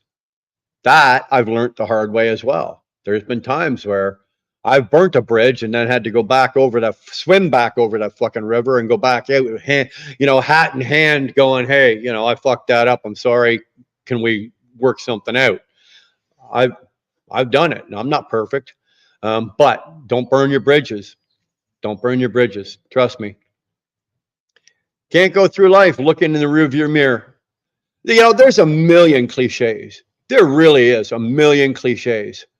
Um, Oh, the 40. Okay. I got you. 48,000 in damage. I did see the comment. Somebody backed in, took the whole side off your truck. Dude, see, I never, I never claimed to be the sharpest knife in the drawer, Lachlan. So I know it. I know I come across that way, but I got you guys all fucking fooled. So, but I'm really not. I'm a 31-year rookie. Buck, we all are, except T-Bone. Except T-Bone. He's the grand poobah. T-Bone's the grand poobah of trucking. I know that because I just saw him come in there. All righty, just adjusted the brakes. Let's hope she still stops. Well, you didn't test them out after you tightened them up or adjusted them, dude. I always take it. I always take it for a little ride, right? What was the time on that, Buck? What did we say? It was 124 when we first mentioned T-Bone's name. We're gonna see how long from the time we mentioned his name to the time he got here. So it was 124, or let's say 125, and it's pretty much 2 o'clock. Let's say 2 o'clock right now. So 40 minutes. Took him 40 minutes to get here. Usually the last time it was like 7 minutes one time, and it was 11 minutes the next time. I guess T-Bone's late today because he was adjusting his own brakes. So we'll throw him some slack today, you know. Just this time though.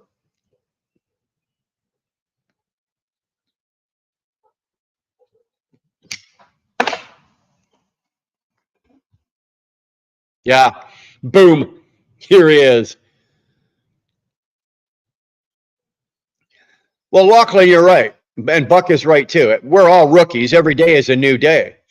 But I like a cliche. When I first got clean and sober, right? I dried out. I came off the coke and came off the crack, and I dried. I didn't go through a rehab. I dried out another way, and then I came off the booze at the same time, so it all stopped. I had an old man. His name was Cecil Adams. He's deceased now. But he was a very smart man. He'd been in recovery. He'd already been like clean and sober like 35 years by that point. And he said to me, he said, Brian, he says, live every day as if it's your last, because one day you're going to be right.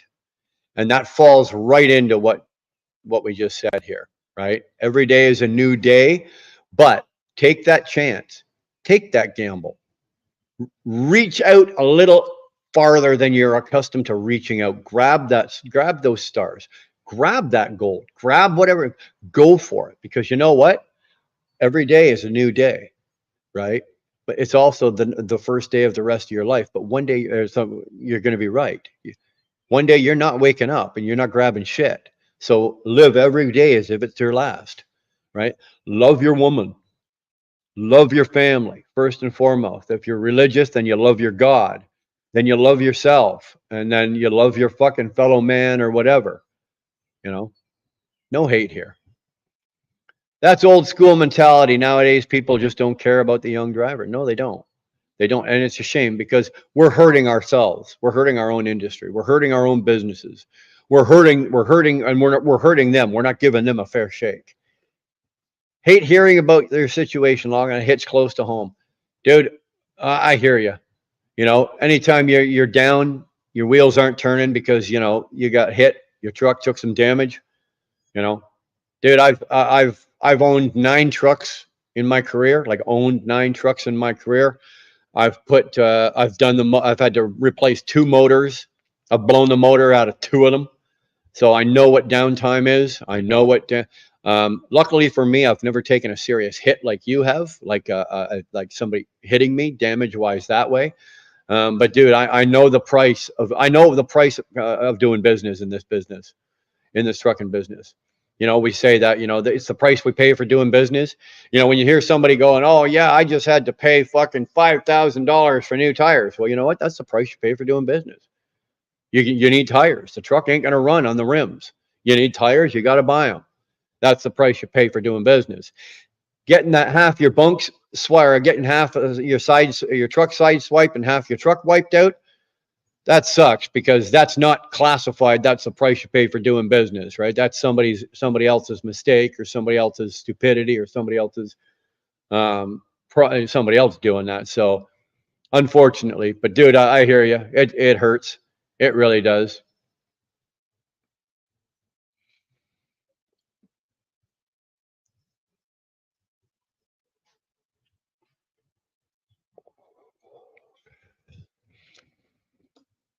That's a good question, Camille.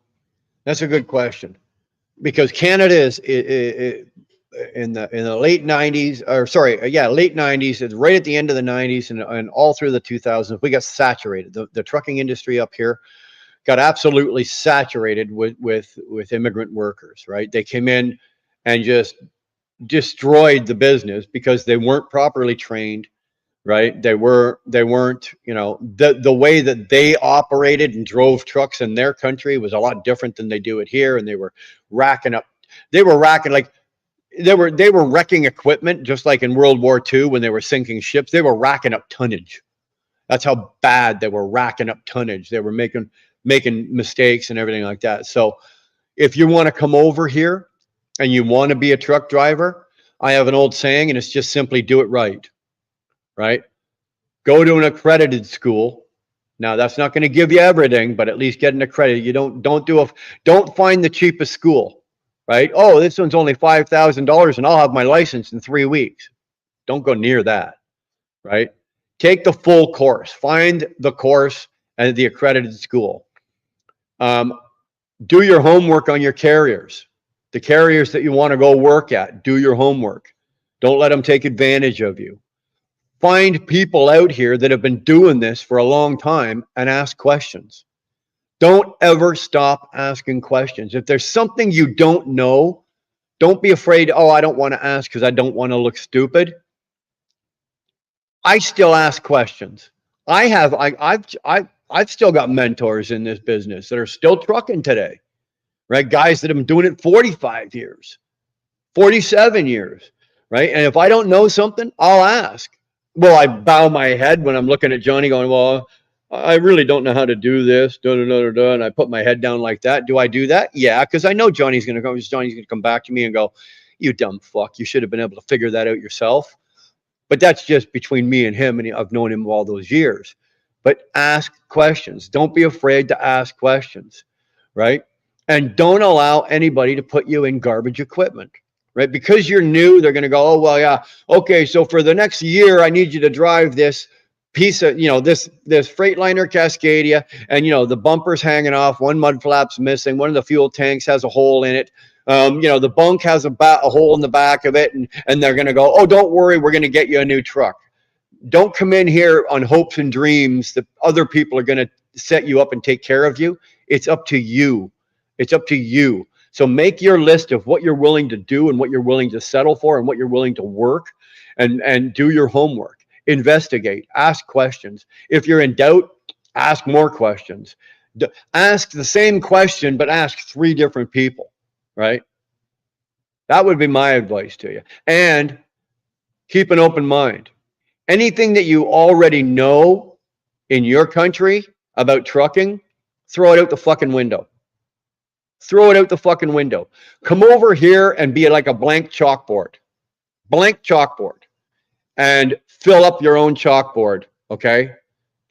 Be willing to learn, be open-minded, and know that there are going to be times where people are going to look at you and go, oh, for Christ's sake, shut the fuck up. That's going to happen. It happened to us, but some of us when we were new in this business, right? But know that it's not all, roses and rainbows and unicorns and fairy dust and shit like that. That would be my advice to you. Change is different. Most people are used to different. Change is different. Most people are used to different. I don't know how to take that. I'm not quite sure, Justin, what you're saying about that. Saying there, right?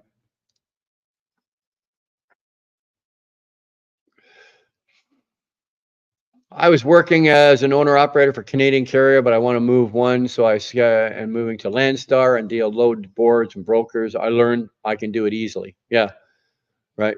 Again, that goes in. Don't be afraid to push through your fears. Then we got Sterling, right? Sterling knows everything. Ladies and gentlemen, just so you guys know, Sterling is like when I wake up in the morning, I call Sterling so I can figure out how to put my shoes on, right?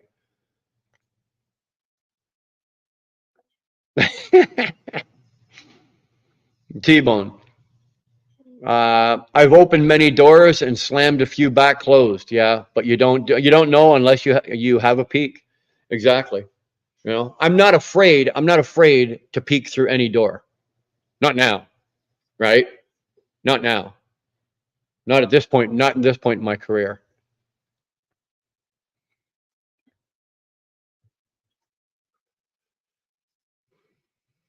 Live it, sleep it, breathe it.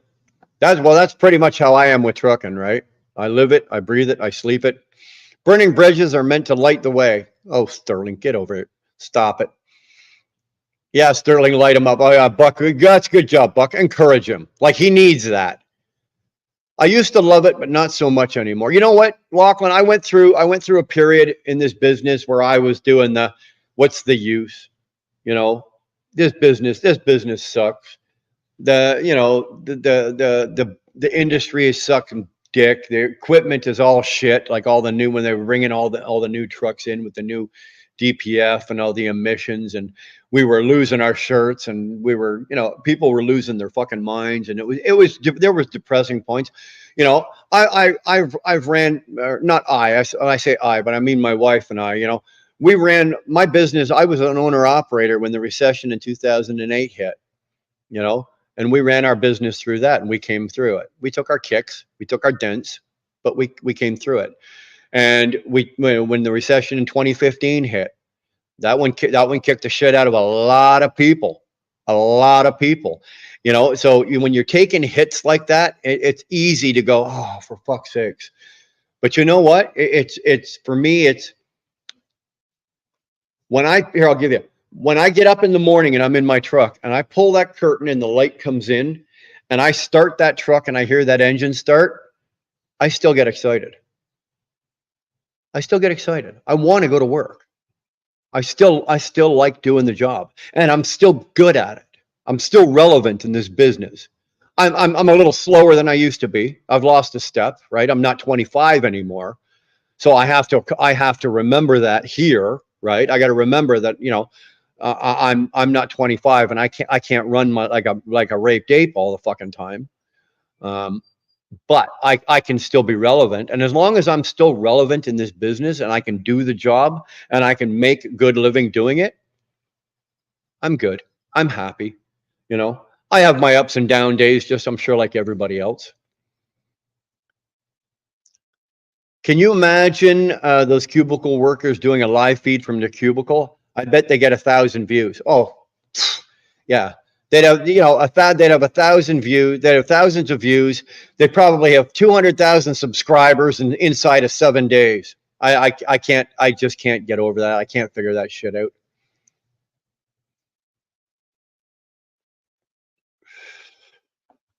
Mr. B's average was 7.8. Sorry, you know what? I'm so far behind in the comments. I'm quickly just scanning up here just to see if there's anything that jumps out at me here, because you guys are also talking and people don't like change. No, Jamie, you're right. They don't. But what is it they don't like about change? What causes them not to like it? It's not that they don't like it. It's the fear. It's the fear of making a mistake, right? So they don't want to make the mistake. So they just keep things the way they are because it's comfy. They're comfortable. They know they're not going to make a mistake.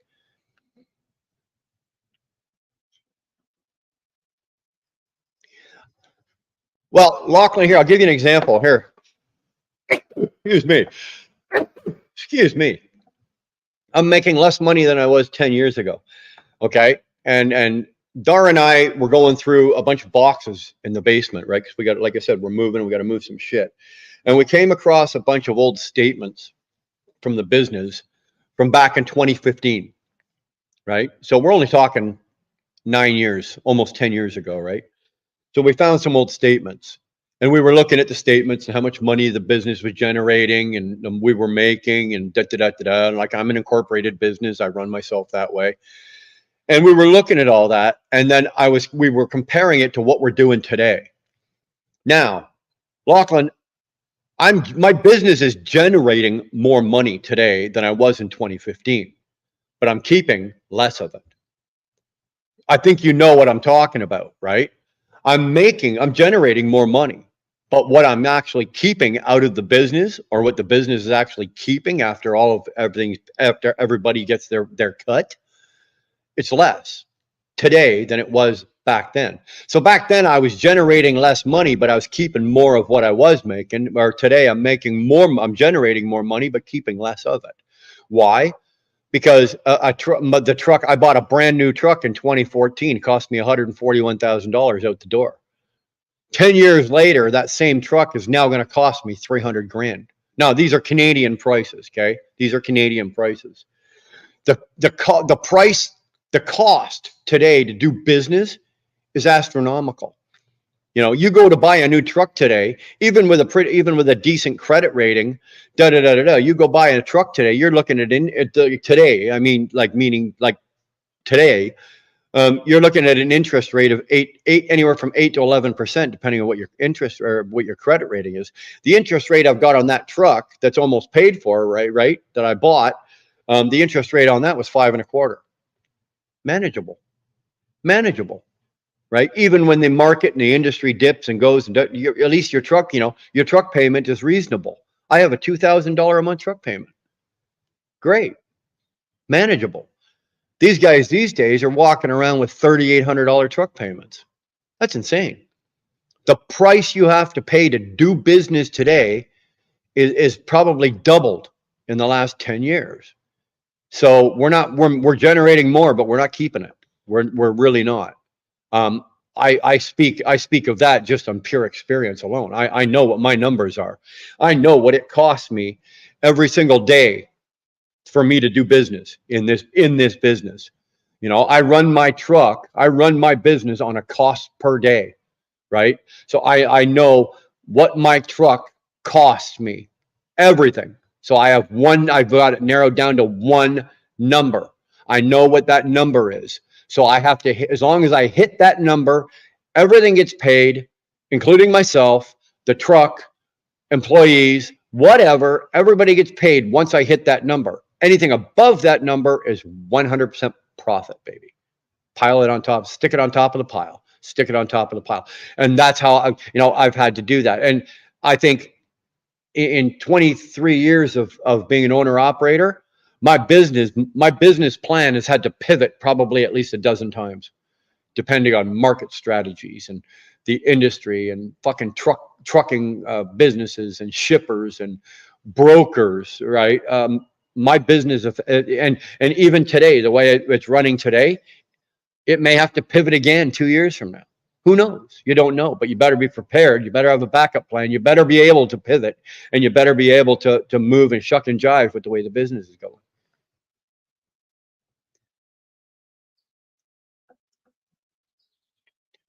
We have lost so much respect. Hold on, I want to read that. We have lost so much respect and the quality of drivers that are out there now. Absolutely. Absolutely. And Lachlan, if you don't need to look any farther than 2 years and a bit ago at the convoy to see how much respect we've lost, right? Um, Years ago, we were heroes. Truck drivers were heroes.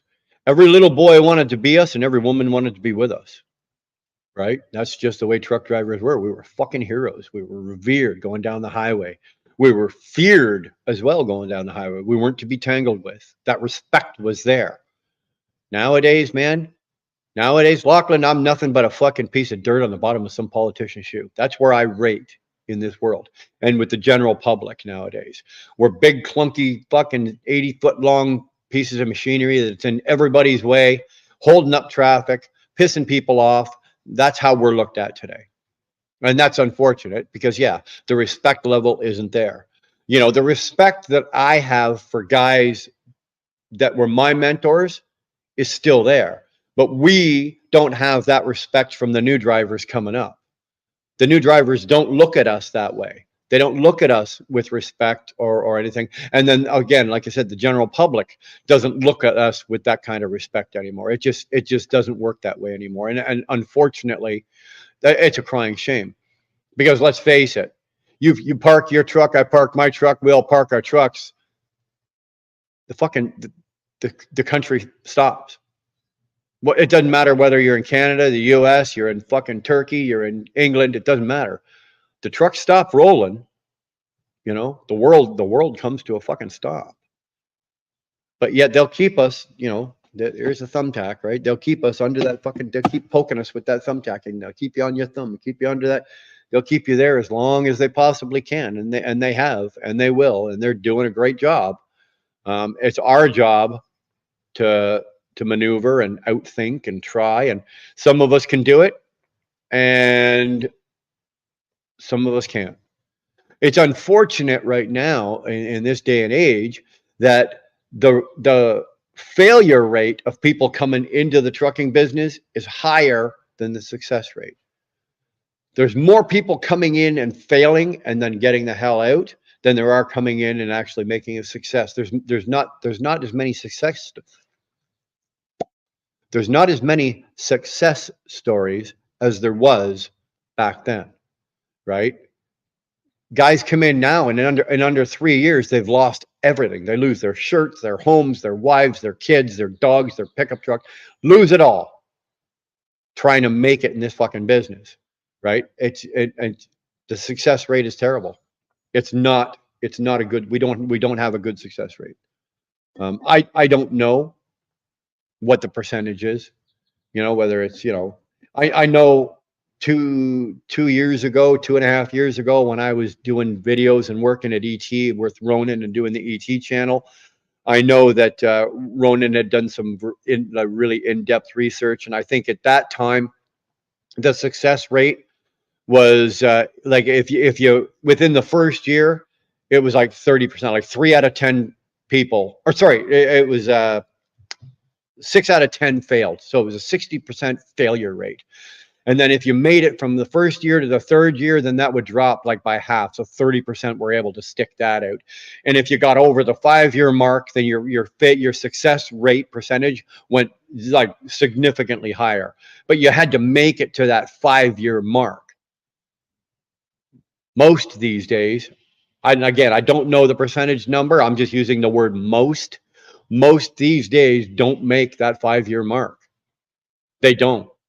I was lucky. I came into this business, at a time where, all of this wasn't even in our sight. We were still trucking. We were still rolling down the highway at 90 miles an hour with our hair on fire, with a busted seat and 18 gears, and we were driving trucks that were all motor, all trans and diff, and that was it, right? No computers, no bullshit. That's when I came in, and those were good ages and good days for us, because we could just drive the fuck out of our trucks, go to work. You could take a little pill and do a West Coast turnaround in 7 days. Can't do that now, man. You can't do that now. Those days are gone. Unfortunately, the new age of trucking is what's going on now, and it hurts. Coast to coast used to be 10 days. Now you're lucky to get 8,500. You're lucky if you get 80. You're lucky to get that if that's what you're getting. Honestly, it's the new age flip flops and automatics. Yes and no. Yes and no. Unfortunately, the immigrant workers that have come in have hurt us. Some of them have hurt us. But I'm going to be 100% honest with you, Lachlan. I've got some friends of mine that are from India, Pakistan, Afghanistan, and dude, I'll truck down the road with any of them, watching their back door, or have them watching my back door any day of the week. It's not all of them, right? And unfortunately, it's the behavior and the poor lack of training, or the stupidity of some, that is put the umbrella over all of them, and they all kind of take a shit kicking for the abuse or the stupidity of the few. And that's unfortunate. It really is. And now for the automatic trucks, the automated trucks, you're not going to like this, bro, but I love them. I drive one. I sold a 97 W900 with a fucking 60 series Detroit with an 18-speed twin stick manual, right? I sold that to buy that automated truck, that 12-speed automated Freightliner. I love an automatic truck. And do I miss shifting gears? Yes. But I love that truck because I'm saving myself about 6 to 7 grand a year in fuel. Because I don't know you. I've never met you. I don't know what kind of driver you are, whether you are an ace or whether you're still fucking grinding and clunking your gears. But I promise you this, I've not yet met a man or woman that can shift gears in a truck as efficiently as a computer can.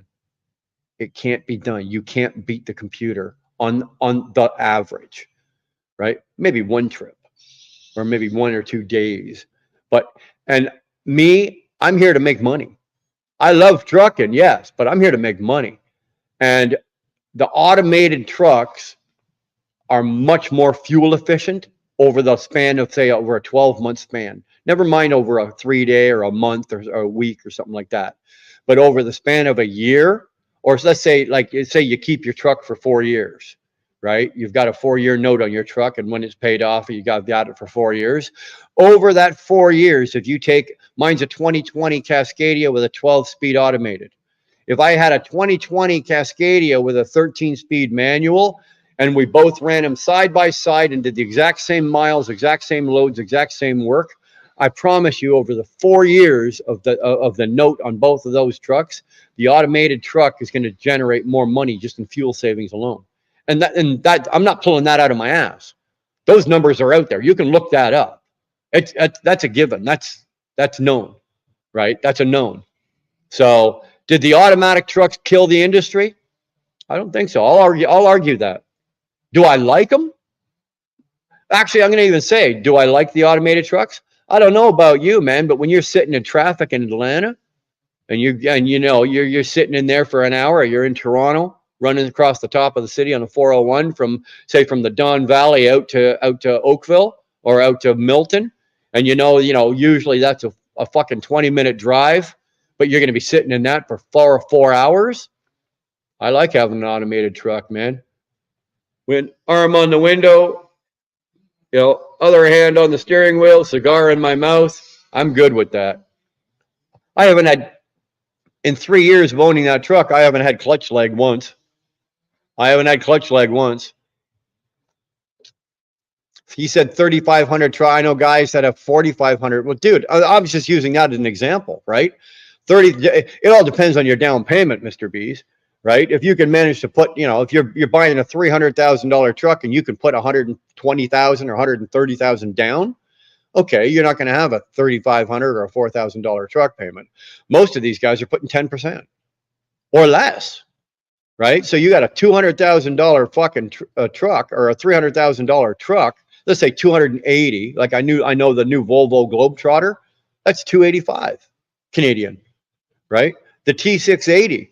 That's 300,000, brand new, 2024. You're banging on $300,000.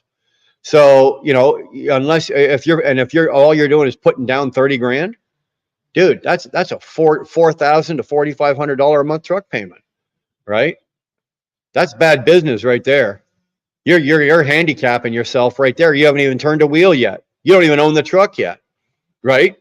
You're handicapping yourself with that. No, don't ever do that. What's going on, James? How the hell are you, man? Took you long enough to get here. Okay, we're going to start the live all over again because James is here. The era of porta potties. Dude, I still use a porta potty fucking once a day. Every day from one of the places where I deliver. By the time I get down there and make my first delivery, I'm running for the porta potty. Nothing you can do, man. I love manual. I sold my 18-speed automatic, but I miss. But this new trucks are way better in fuel. They absolutely are. Have you ever had a lot lizard try to get in your truck at night? I've never had one try to get in the truck. I've had them bang on the door, and I don't know why they usually wait till the curtain's drawn and you're already in bed. Because once I'm asleep and I'm going to be cranky, if you're waking me up, the last thing I want to do is bang you in that way. So no, I've not had, but I've never had one try to physically get in the truck while I'm in it, right? Probably not a good idea. You break into my fucking truck, you're going out on a stretcher. I promise you. I cannot stand autos running 63 tons. Yeah, but 690, you're a specialized. Doing what I'm doing with the heavy haul, I do miss the manual, right? Because sometimes my computer gets a little confused when I'm pulling 120,000. Right. So the computer does get a little confused, this and that and everything. I would like a manual, but when this contract that I'm doing right now on the heavy haul, when this contract is done and I go back out onto the spot market and I'm just pulling general freight and the most I'm going to weigh is 80,000, I want that computer all day long. Not just the fuel savings and the wear and tear physically on us old folks. Yeah. Especially when you're like me and you've got a twin stick. Right? So you got two, and they're both way up here, right? You got ape hangers, right? This shoulder used to kill me, right? It would kill me. You've got two extensions. You got a 12 and a 6-inch extension in there. You're fucking shifting gears up here. It's like, yeah, it looks cool when you roll into the truck stop. Not very practical. I probably need rotator cuff surgery, not because I was throwing baseballs, but because I've been driving trucks with ape hangers. I got to roll, brother. Good live. Everyone keep it up. Be safe. Catch you on the flip side. Thanks, Lachlan. Thanks for hanging out, man. Appreciate it. JJ, hey. Well, hey, JJ. I have 3 years thermo on this new one, but good warranty. I want to keep it that way. Then 5 years after I pay the truck. Hope it will last. Yep. Good. Awesome. I just got my AZ without manual restriction. Floating gears, baby. Anyway, is there any companies that hire manual drivers, or is it that thing of, is that a thing of the, most of most of the companies, if you go look at all the megas in the States, I don't know if you're Canadian or if you're American, it really doesn't make a difference because the companies are doing it both. You look at all the megas, they're all automatic, all automated transmissions in the megas and most of the trucking companies in the States, because they'd rather let the computer do the fuel savings, and they're not handing over an 18-speed manual transmission to a new guy that after 6 months of clunk clunk, they're replacing a transmission, right? So no. Most of them nowadays are actually, honestly, to be honest with you, most of them nowadays are going with the automated. And I can say the same thing in Canada. All right, all the big trucking companies up in Canada, TransX, Challenger, Bison, all of them, they're all going with the automated transmissions. Again, it's fuel savings and wear and tear, right? Wear and tear. Trust me, I've seen the result of what a newcomer can do to a manual transmission if they're not trained properly. You know, and they get themselves into bad positions and they don't know what to do and just cram it in there. Well, that takes a toll, right? It takes a serious toll on the truck. You know, Dar and I used to be a multi-truck. We used to have multiple trucks, and we had guys driving our trucks, and they were all manuals, right? My biggest worry was the wear and tear on transmissions, tires and transmissions, because when it's not your equipment. Now, luckily for us, we had the people that were driving our equipment actually did give a shit about us. They were family and friends and shit like that, and they knew the day that I hire you, they know that there's a hole out back dug that your body will fit in, and if you fuck me up or fuck my truck up or fuck up, we're gonna put you in that hole. Not me, probably Dar, but yeah. It's the automated thing. Everybody's going automated. JJ, you're in Ontario. I'm trying. The problem is I'm 22. You know what? We worked with another guy last year. His name is 18. He's got a YouTube channel. His name is 18 Willy Millie. Same as you, right? Young guy, got his AZ, and then he couldn't find a fucking job. He applied it. We worked, Darwin and I worked with him and whatnot for about a year. It took him almost a year. But you know what he's doing? He was able to get on with a company doing heavy haul, moving concrete around, like concrete forms and shit. And they took the time and they trained him how to drive the truck, trained him properly, how to secure the loads, trained him and all that. And today he's killing it. He's absolutely killing it. I'd go down the highway and have no fear running down the highway with this kid. So just know that, yeah, you're going to have to work, and it's going to take some time. It's not going to happen for you overnight, but that falls into, I don't know how long you've been here, but I said earlier, you know, don't just grab the first job that somebody throws at you. If you're 21 or if you're 22 years old, and don't grab the first job that somebody throws at you, because they're going to look at you and go, okay, you're 22, you just got your AZ. They're going to fucking take advantage of you, right? And they'll do it, and you won't even know they're doing it. That's the shameful thing of that. You won't even know you're doing it because you just don't know the business. You'll learn. You will learn. That will come in time. As you learn, you'll get better and you'll know things. But in the beginning, unfortunately, you guys, the young guys coming in, and that's why you need help.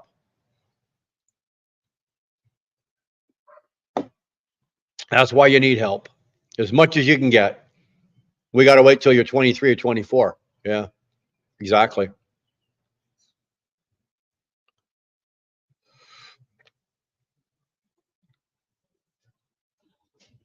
I have 36 months payments of $3,100 plus tax.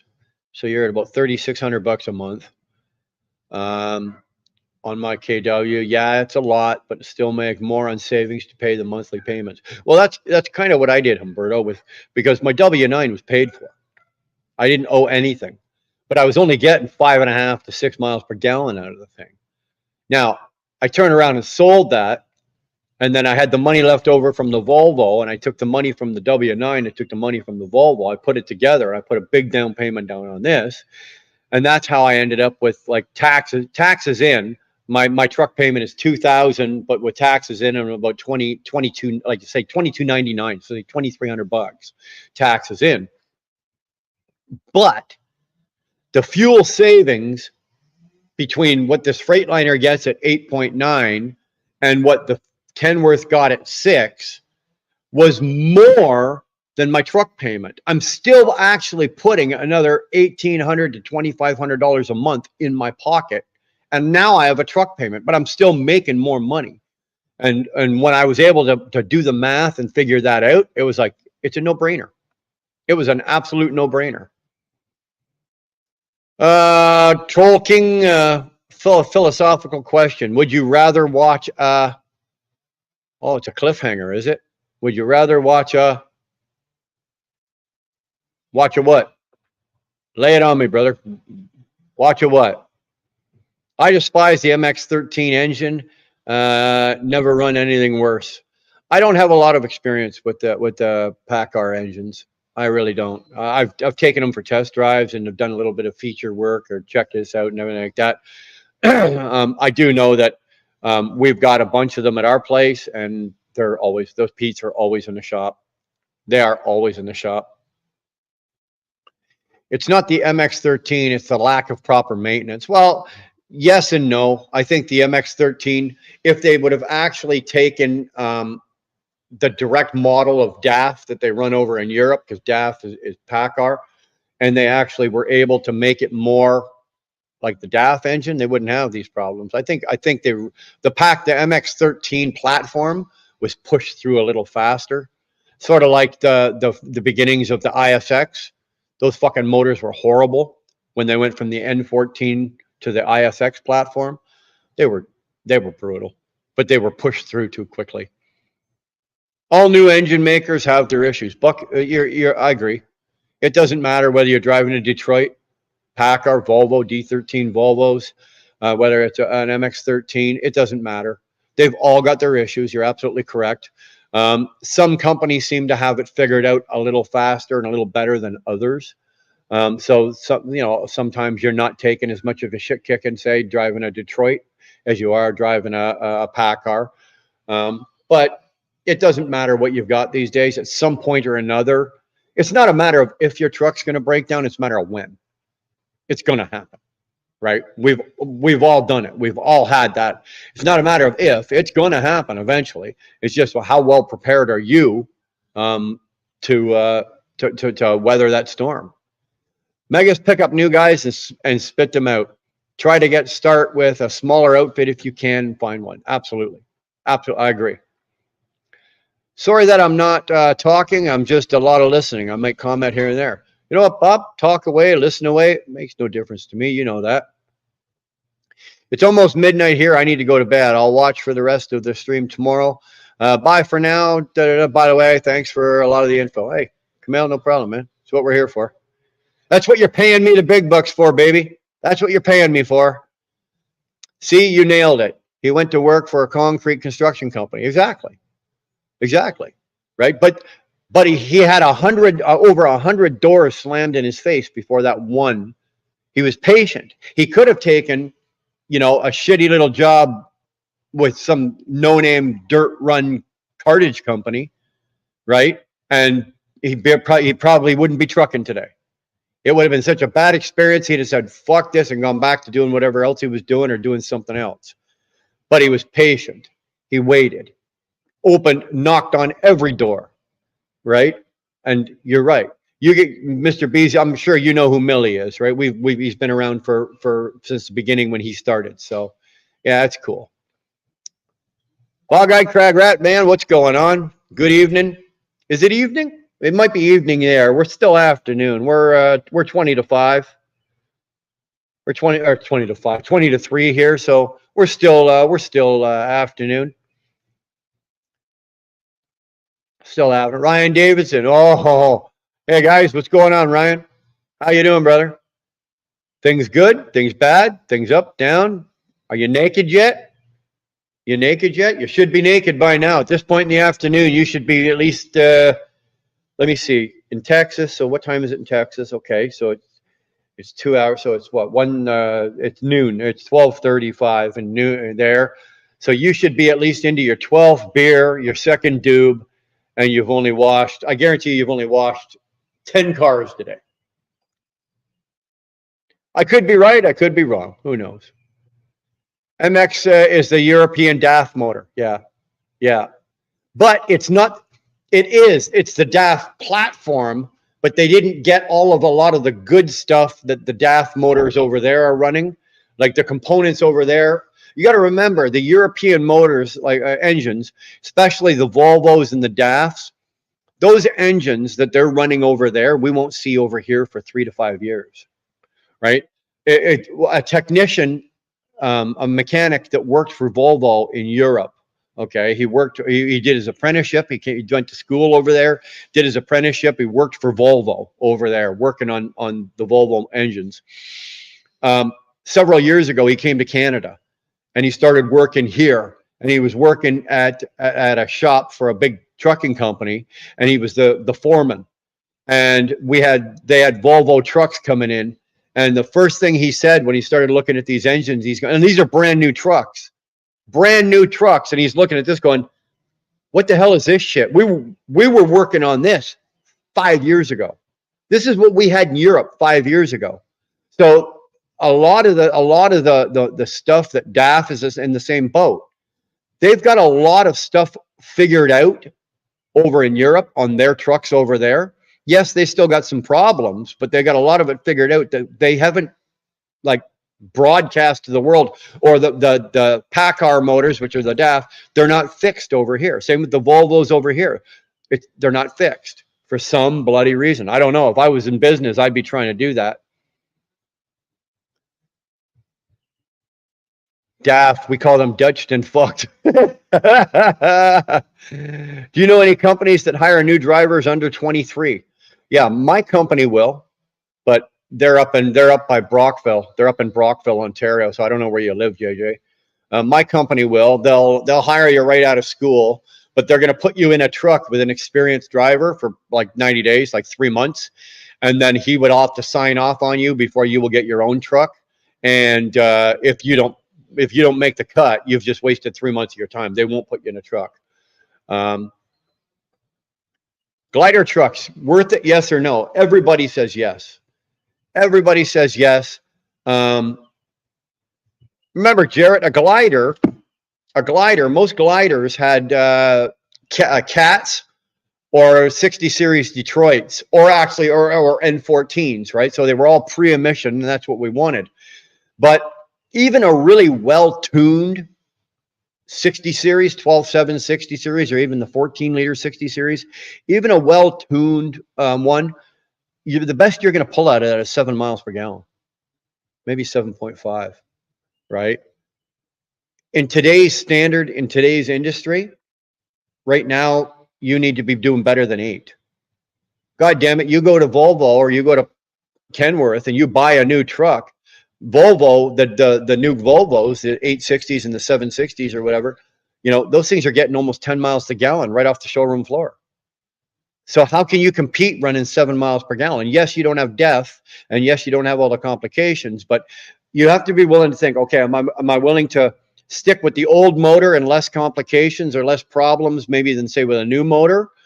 But is the fuel difference, going to surpass what you're saving with the old motor? Do you follow what I'm saying? It's an age-old question we've been asking ourselves for the last 10 years, and now glider kits are almost impossible to get. And a lot of places they're banned and outlawed, right? The U.S. does not want glider. Look what they did to Fitzgerald, right? Hold on one sec. Ooh, ah, ooh, ah.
Whew. Sorry. Pee break. You know, I've been sitting here jabbering for 3.5 hours. So, like, when you guys got to go pee, you just take your phone, go to the bathroom, you have a piss, and carry on, right? Me, I can't just do that. So, the nice thing about living out in the country, though, is you don't have to go inside. You just go hang it out the back door of the garage and have a piss. So, that's what we did. But anyway, let's get back to gliders. Glider kits. Put it this way, I would take a glider if I could pay for it in cash and didn't have a payment. That way, the engine is not going to get. I don't have to worry about the engine needing to get 8 miles plus per gallon. But I could depend on the reliability of the pre-emission engine and have the newer truck, right? Have a new truck with the old engine in it. I would probably do it. I wouldn't do it if I had to make a payment on it, right? Because again, my new truck will get me the fuel mileage and still make my payment and still put money in my pocket. Now, dude, Jarrett, that is just my opinion.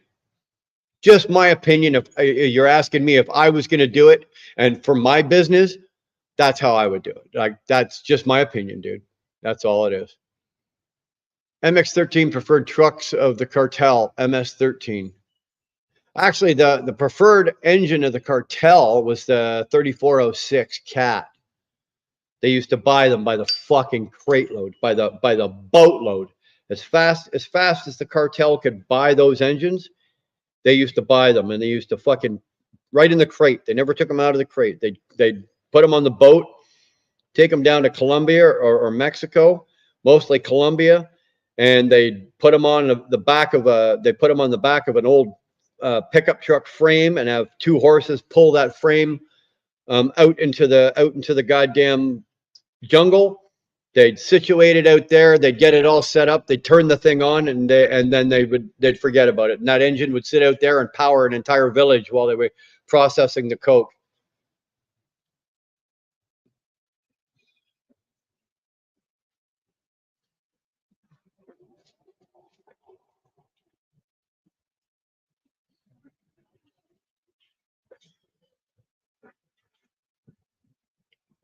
Because the 3406 was a pre-emission motor, and all you had to do is change the oil and add fuel. They could turn it on, and it would run for 10 years, never turn the thing off, unless it broke.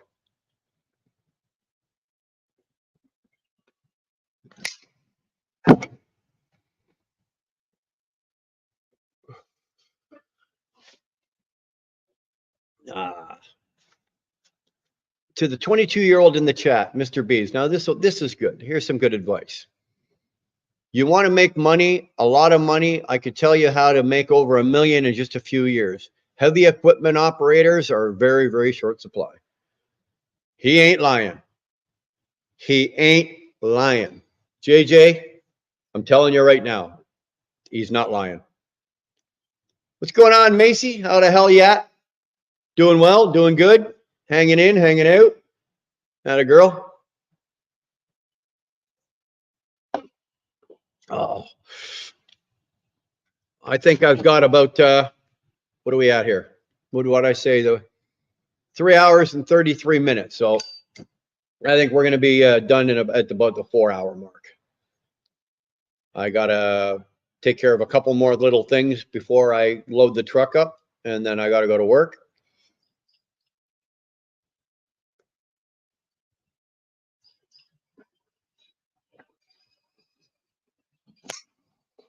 So let's just say I got about 30 minutes worth of oomph left, and then I got to go. Sorry, my mom called me. I got to go home, guys. I can't play anymore. You actually had an MX-13 blow on you a few days ago. Yeah, that's interesting. Yeah, dude, I've blown up a D13 Volvo motor. Absolutely grenaded that. I mean, when I say grenaded it, I mean I grenaded it. And I blew a C12 Cat out of my very first truck. Blew that. destroyed that one too. So I've had to do complete engine replacements in 2 trucks. I've had to do 1 in frame on a 60 series. I've had to do, no, that Volvo, the Volvo I had was a gorgeous truck, but it was very problematic those years, those 14 and 15 years.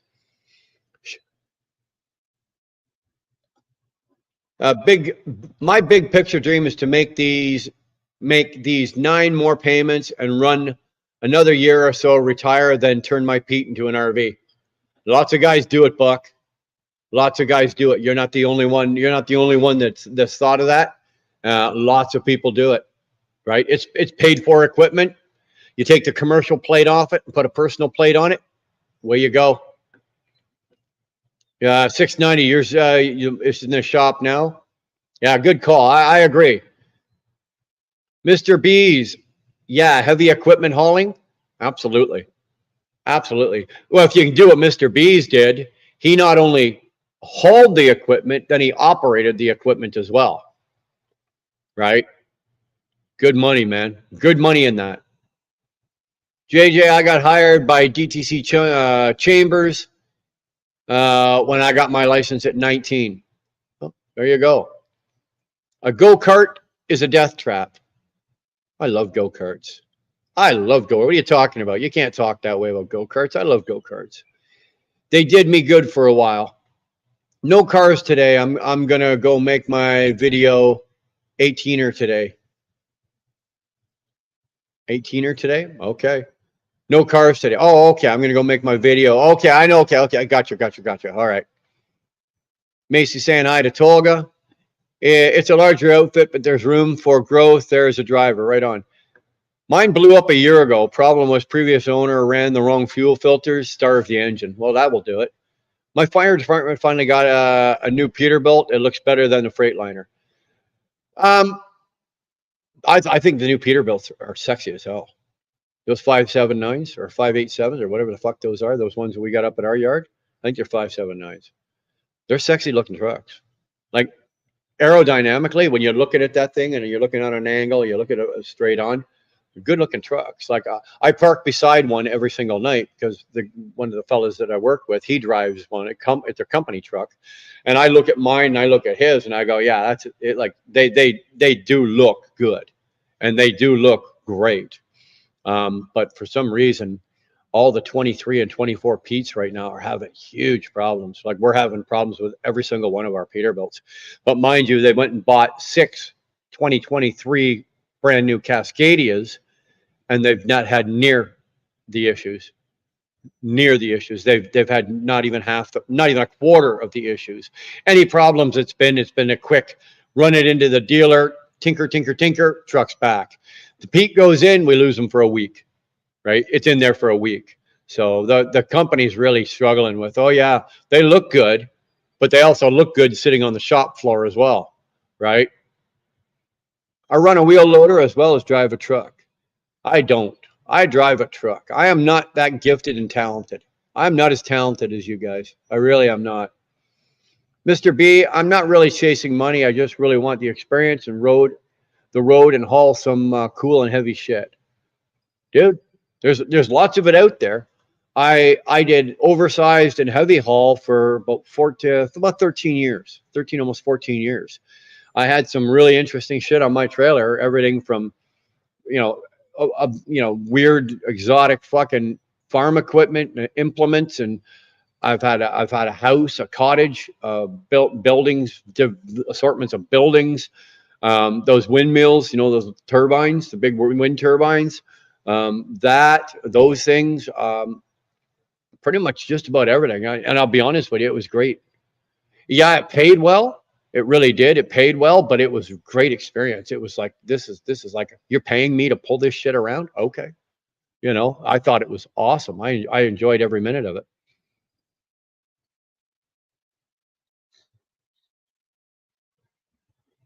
Brian, have some cows there or what? Do I have cows? I got no cows, but I can take you over the field over there. They got horses and cows. No problem. I've driven a T800 13 speed with a Red River live bottom trailer, and damn it was cool as fuck. Oh, damn. Yeah. My very first truck that I ever owned Very first truck. There's actually a picture of it on the wall up top there of me actually buying it at the dealership. Very first truck was a T800. Very first truck I ever owned. It was fully loaded too. Well, mine wasn't. Mine had like a milk crate for a seat, a 13-speed manual. Although it did have the 8-bag suspension on it. It was a great little truck though.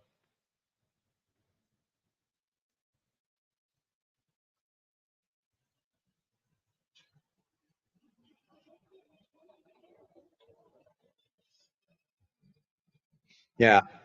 You've got some good experience now, 690. It's good. It's working out for you like that.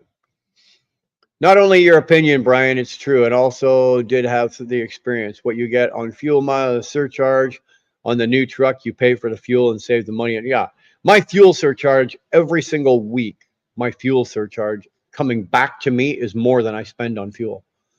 And if I have a rough week, then the fuel surcharge, it breaks even.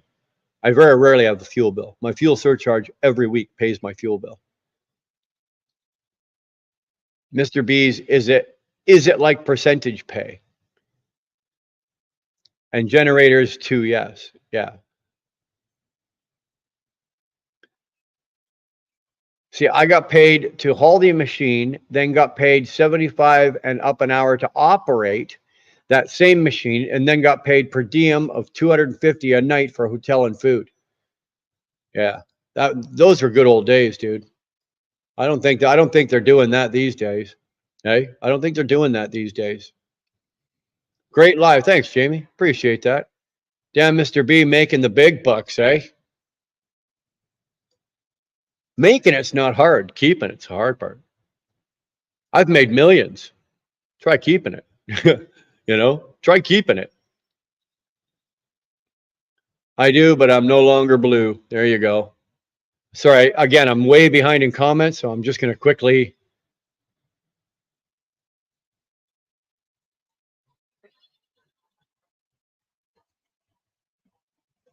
Here's the 2017. Okay. I missed my W900. Narrow cabs are where it's at. Yeah. Till you fucking get out of the seat. And as you're going around, turn your body to get out of the seat to walk into the bunk, you take your nutsack off on the shifter. Those narrow cabs ain't so shit hot when you're doing that. Still tired, but I'm back. I thought you were going to bed. What cigar am I smoking? This is called a Ghost. This is by Gurkha. This is actually a really strong. It's a harsh cigar, and it's harsh all the way through. It's like a really earthy, strong cigar. I usually smoke like creamier cigars, like a nicer, easier, couple of flavor changes. This thing here is a bullet. This goes right through you. It's a bullet. Like I won't smoke this entire thing before this live is up. I will smoke maybe up to there, and then I'll put this out. I'll probably smoke the rest of it while I'm driving up to the shop or driving up to the yard tonight. Good cigar, mid-range stick. I think this one was 12 or 13 bucks. $12 or $13. It's not an expensive cigar, but it's not by any means a cheap piece of shit. Yeah, this one, like I said, this one's dark. This one's a really dark heart, and it's strong. It's strong. You have to have an acquired taste for it. I don't usually like these, but I've stumbled across. I don't like these types of cigars, but there's something about these ones I just happen to like. It's not a bad cigar.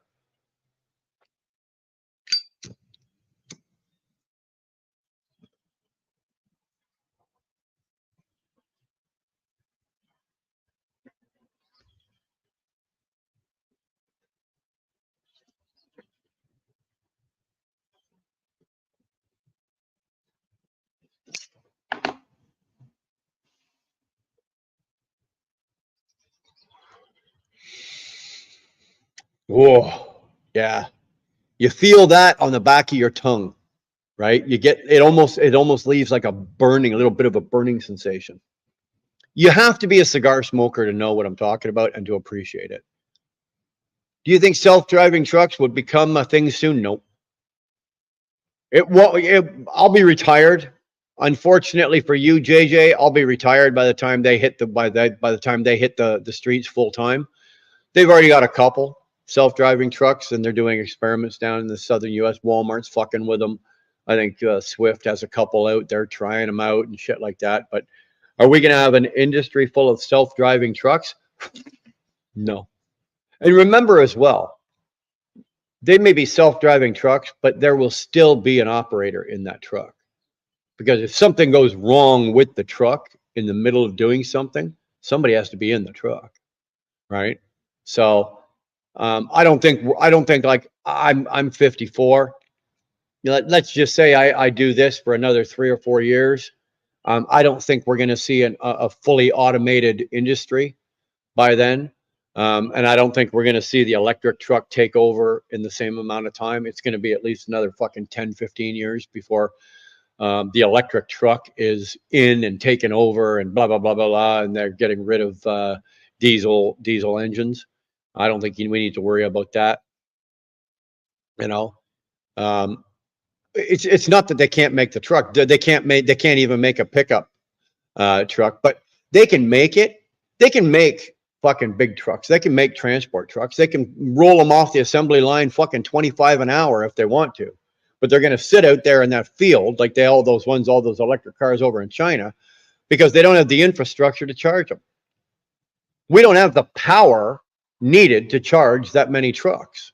It's just not there. So there's no sense in building fucking thousands of the things to have them sit around and just rot, right? So think about that.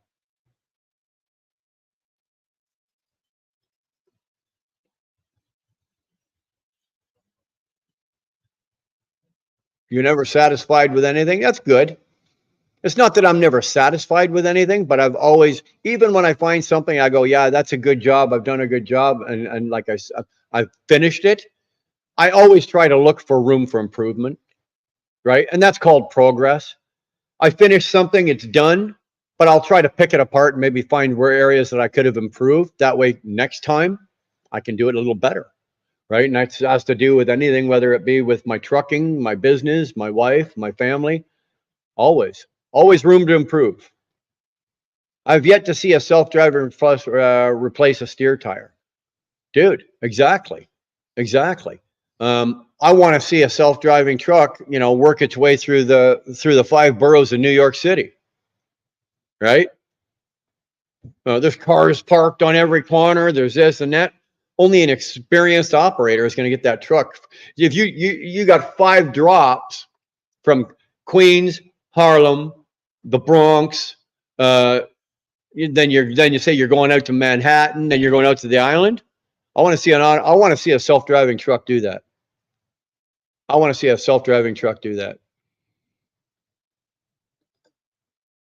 E-vehicle hype is over, folks. If you made some money via the ETFs, congrats. You ain't no worries. There's always going to be hypes in the market. I agree. Tolga, agree. I think it's going to die down, and we're not going to hear. It's not going to raise its ugly head again for a while. If money was no object, I would buy a 990. I wouldn't. Quinn, if you're going to do that, if money wasn't an object, why would you take a 990? Take a 900 with the studio, because the 990 bunk is actually the same size, maybe a little bit smaller than the T680. Take the W9, you're going to get the same performance and same fuel mileage out of it. Take the W9 with the studio. 86, that's 86 inches you got back there, baby. That's a lot of real estate for that in that bunk, right? So take the 990, okay. It might have a little more chrome and it might be a little more aerodynamic, but if you, like you said, if money wasn't an option, take the 900. Take the 900.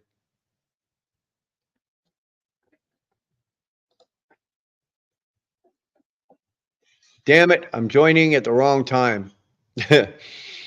I want the diesels to be on the road forever. Well, they're going to be around for a while.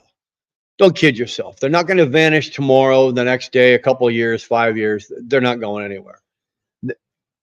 They can't build the infrastructure that they need to power all of this in the next 10 years. They just can't. Even if they started digging right now and upgrading all of the power grids and all the power systems required for all of this charging that's going to take place, 10 10 years from now, they still wouldn't be done.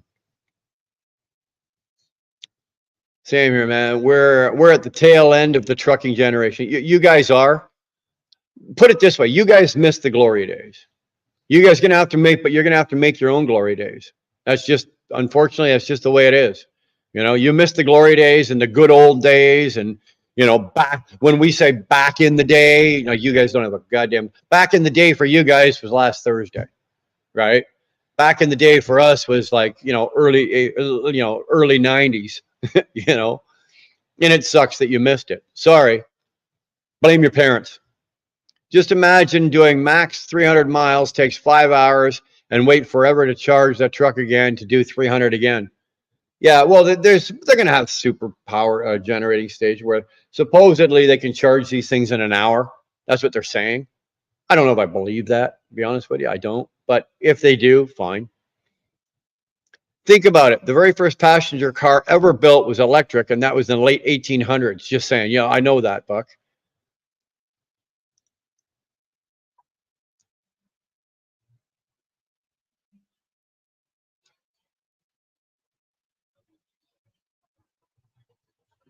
Yeah, look at 690. Look at 690 here, eh? Look at this. Showing off a little of the brain power, eh? I'll give it up for the West Coast boy there, eh? Showing off a little bit of the brain power here. Gasoline needs 6-to-1 ratio. Couldn't do better than 3-to-1. Yeah. I'm gonna go to. Oh, you said that already. You said that already. I'm gonna go to bed. Here's the biggest mistake I made. I bought a huge house. I've never bought a huge house. My houses have had to get bigger and bigger because my family got bigger and bigger, right? Now that the family is as big as it's going to get and they're starting to leave home, I would prefer to have the smaller house and more property, right? I'd rather have a small 4-bedroom house, or when I say smaller, because this is a 5, but I'd rather have a 4-bedroom house, or say a 3-bedroom and an extra den or an extra office or something like that, but have it sitting on 25 acres of land. That's what I would rather, right? But unfortunately, in our case, is the kids kept popping and the houses had to get bigger. There's a lot of LPG trucks in the UK. They had it here, or they still got it here. There's propane. They got it. The LPG trucks here. They still got it. There's still companies that run it, but they run it regionally, right? And I guess in the UK that would be regional, because the UK, you know, you can go back and forth across the UK in pretty much a day. I would think. So here, you know, we got companies in Canada here that run the LPG, and they're doing 300-mile trips. So 300 miles out, 300 miles back, right? 300 miles out, 300 miles. They don't do the long haul. They're not. You don't see some guy loading up in Montreal and running down to San Antonio. We're doing with LPG. You just don't see that. That and they really don't burn as hot. Propane doesn't burn as hot, and they don't get the same combustion power on the power stroke as they do with the diesel. So, you know, it's not quite as efficient pulling a heavy load with propane as you are with diesel. Diesel is just more efficient. I wasted a shitload of money doing it. Oh, dude, we've all wasted a shitload of money doing shit like that. I wish I'd saved my money and put it down on an ancient W900 for $7,500. It would have been amazing to fix it up. It's never too late. Never too late. If you can, now mind you, look around now, you won't find them for $7,500. Mom, why was I born so late? Be grateful you were born, dude. She could have swallowed. Just saying. Hey, just saying, right? She could have swallowed. Be grateful you were born. Heading home, vacation start. My man. Attaboy. You give it hell. You guys enjoy that. I know where you're going. You enjoy it. Have a good time. Stay the fuck off YouTube. We don't need to be along for your vacation. Enjoy your woman. Let your woman enjoy you, and all of you. Stay the fuck off YouTube. Give it to you for $50,000. There you go. You can get one for 50 grand.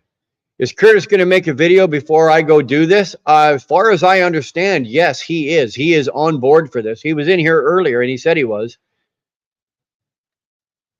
Dream truck for me is a Pete 359 with a 3406. All mechanical. That'd be the way to go. It really would. Okay, guys, gotta go. I will be live later. See you then. Be a good boy. Will Dar not be there? Be safe. Yeah, well, Dar's 2,800 miles away right now. She's out in Alberta. So I want an early N14 in my truck. No, you don't. You want a later N14 red top in your truck. You don't want an early N14. You want an older, late model, like the last 2 years, but you want a red. It's called an N14 red top. The earlier models of the N14 were prone to have injection failure, right? Fuel injectors. We were literally changing injectors on the side of the road with those, like almost monthly with those engines. So if you get the later end of the year with those N14s, and if you can get the red touch, called the red top variant, and you'll know because when you take it off, the whole top cover is red, but there's some other things inside that make it a little different. Let me tell you, man. Let me tell you, that's the motor you want. That is the motor you want.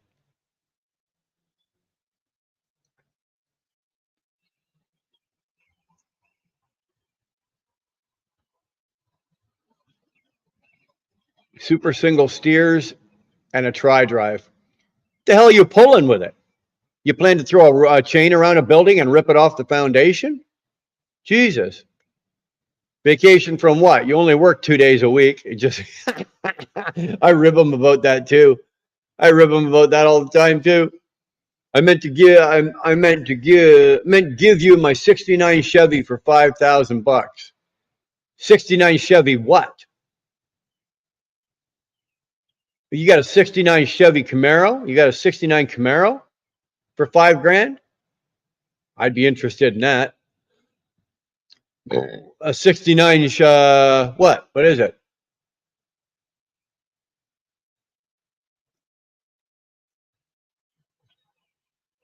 Oh, 69 Chevy truck.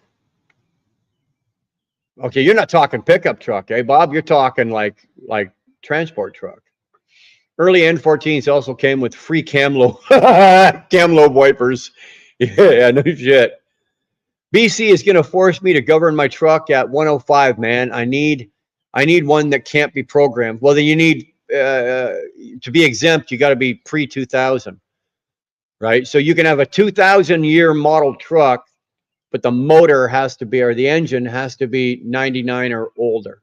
So even if it's a 2000 year truck, like for example, my truck was a 2020, but it was built in the last quarter of 2019.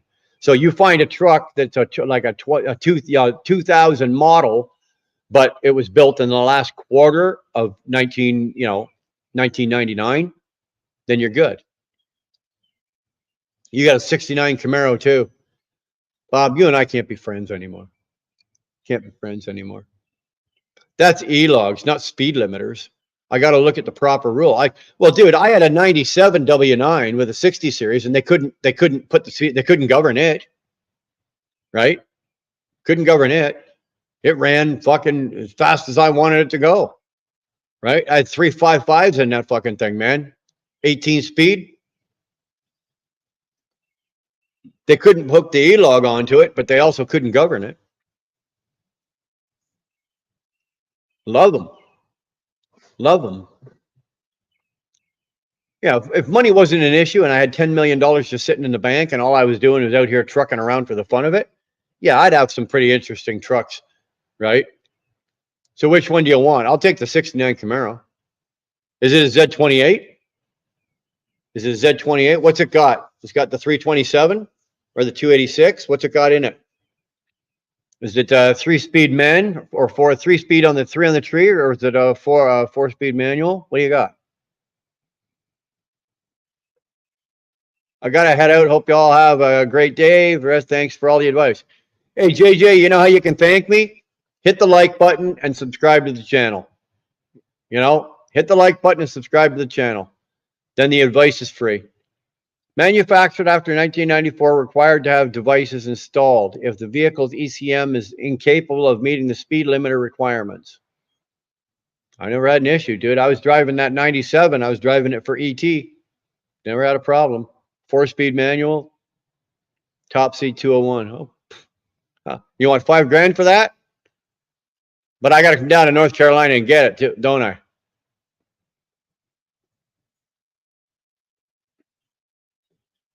I don't need another car. Trust me, I need another car like I need a fucking hole in my head. I don't need another car. But nobody ever says you don't want another car. I would take a 69 Camaro just for the year, right? I want a 69 Camaro. I want a 69 Mustang. I want a 69 Vet. I want a 63 Vet. And I just want like the big four, like you're in Michigan. Oh, okay. No, he's in Michigan. Sorry. Because I was born in '69, so that's the I want all the cars that were all the hot rods that were built in '69. That's what I want, right? I think that'd be kind of cool. You open your garage and there's 69, 69, 69. Dodge, Chev, Ford, Plymouth. Olds. That would be sexy. That'd be awesome as hell.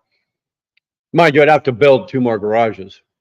So, yeah.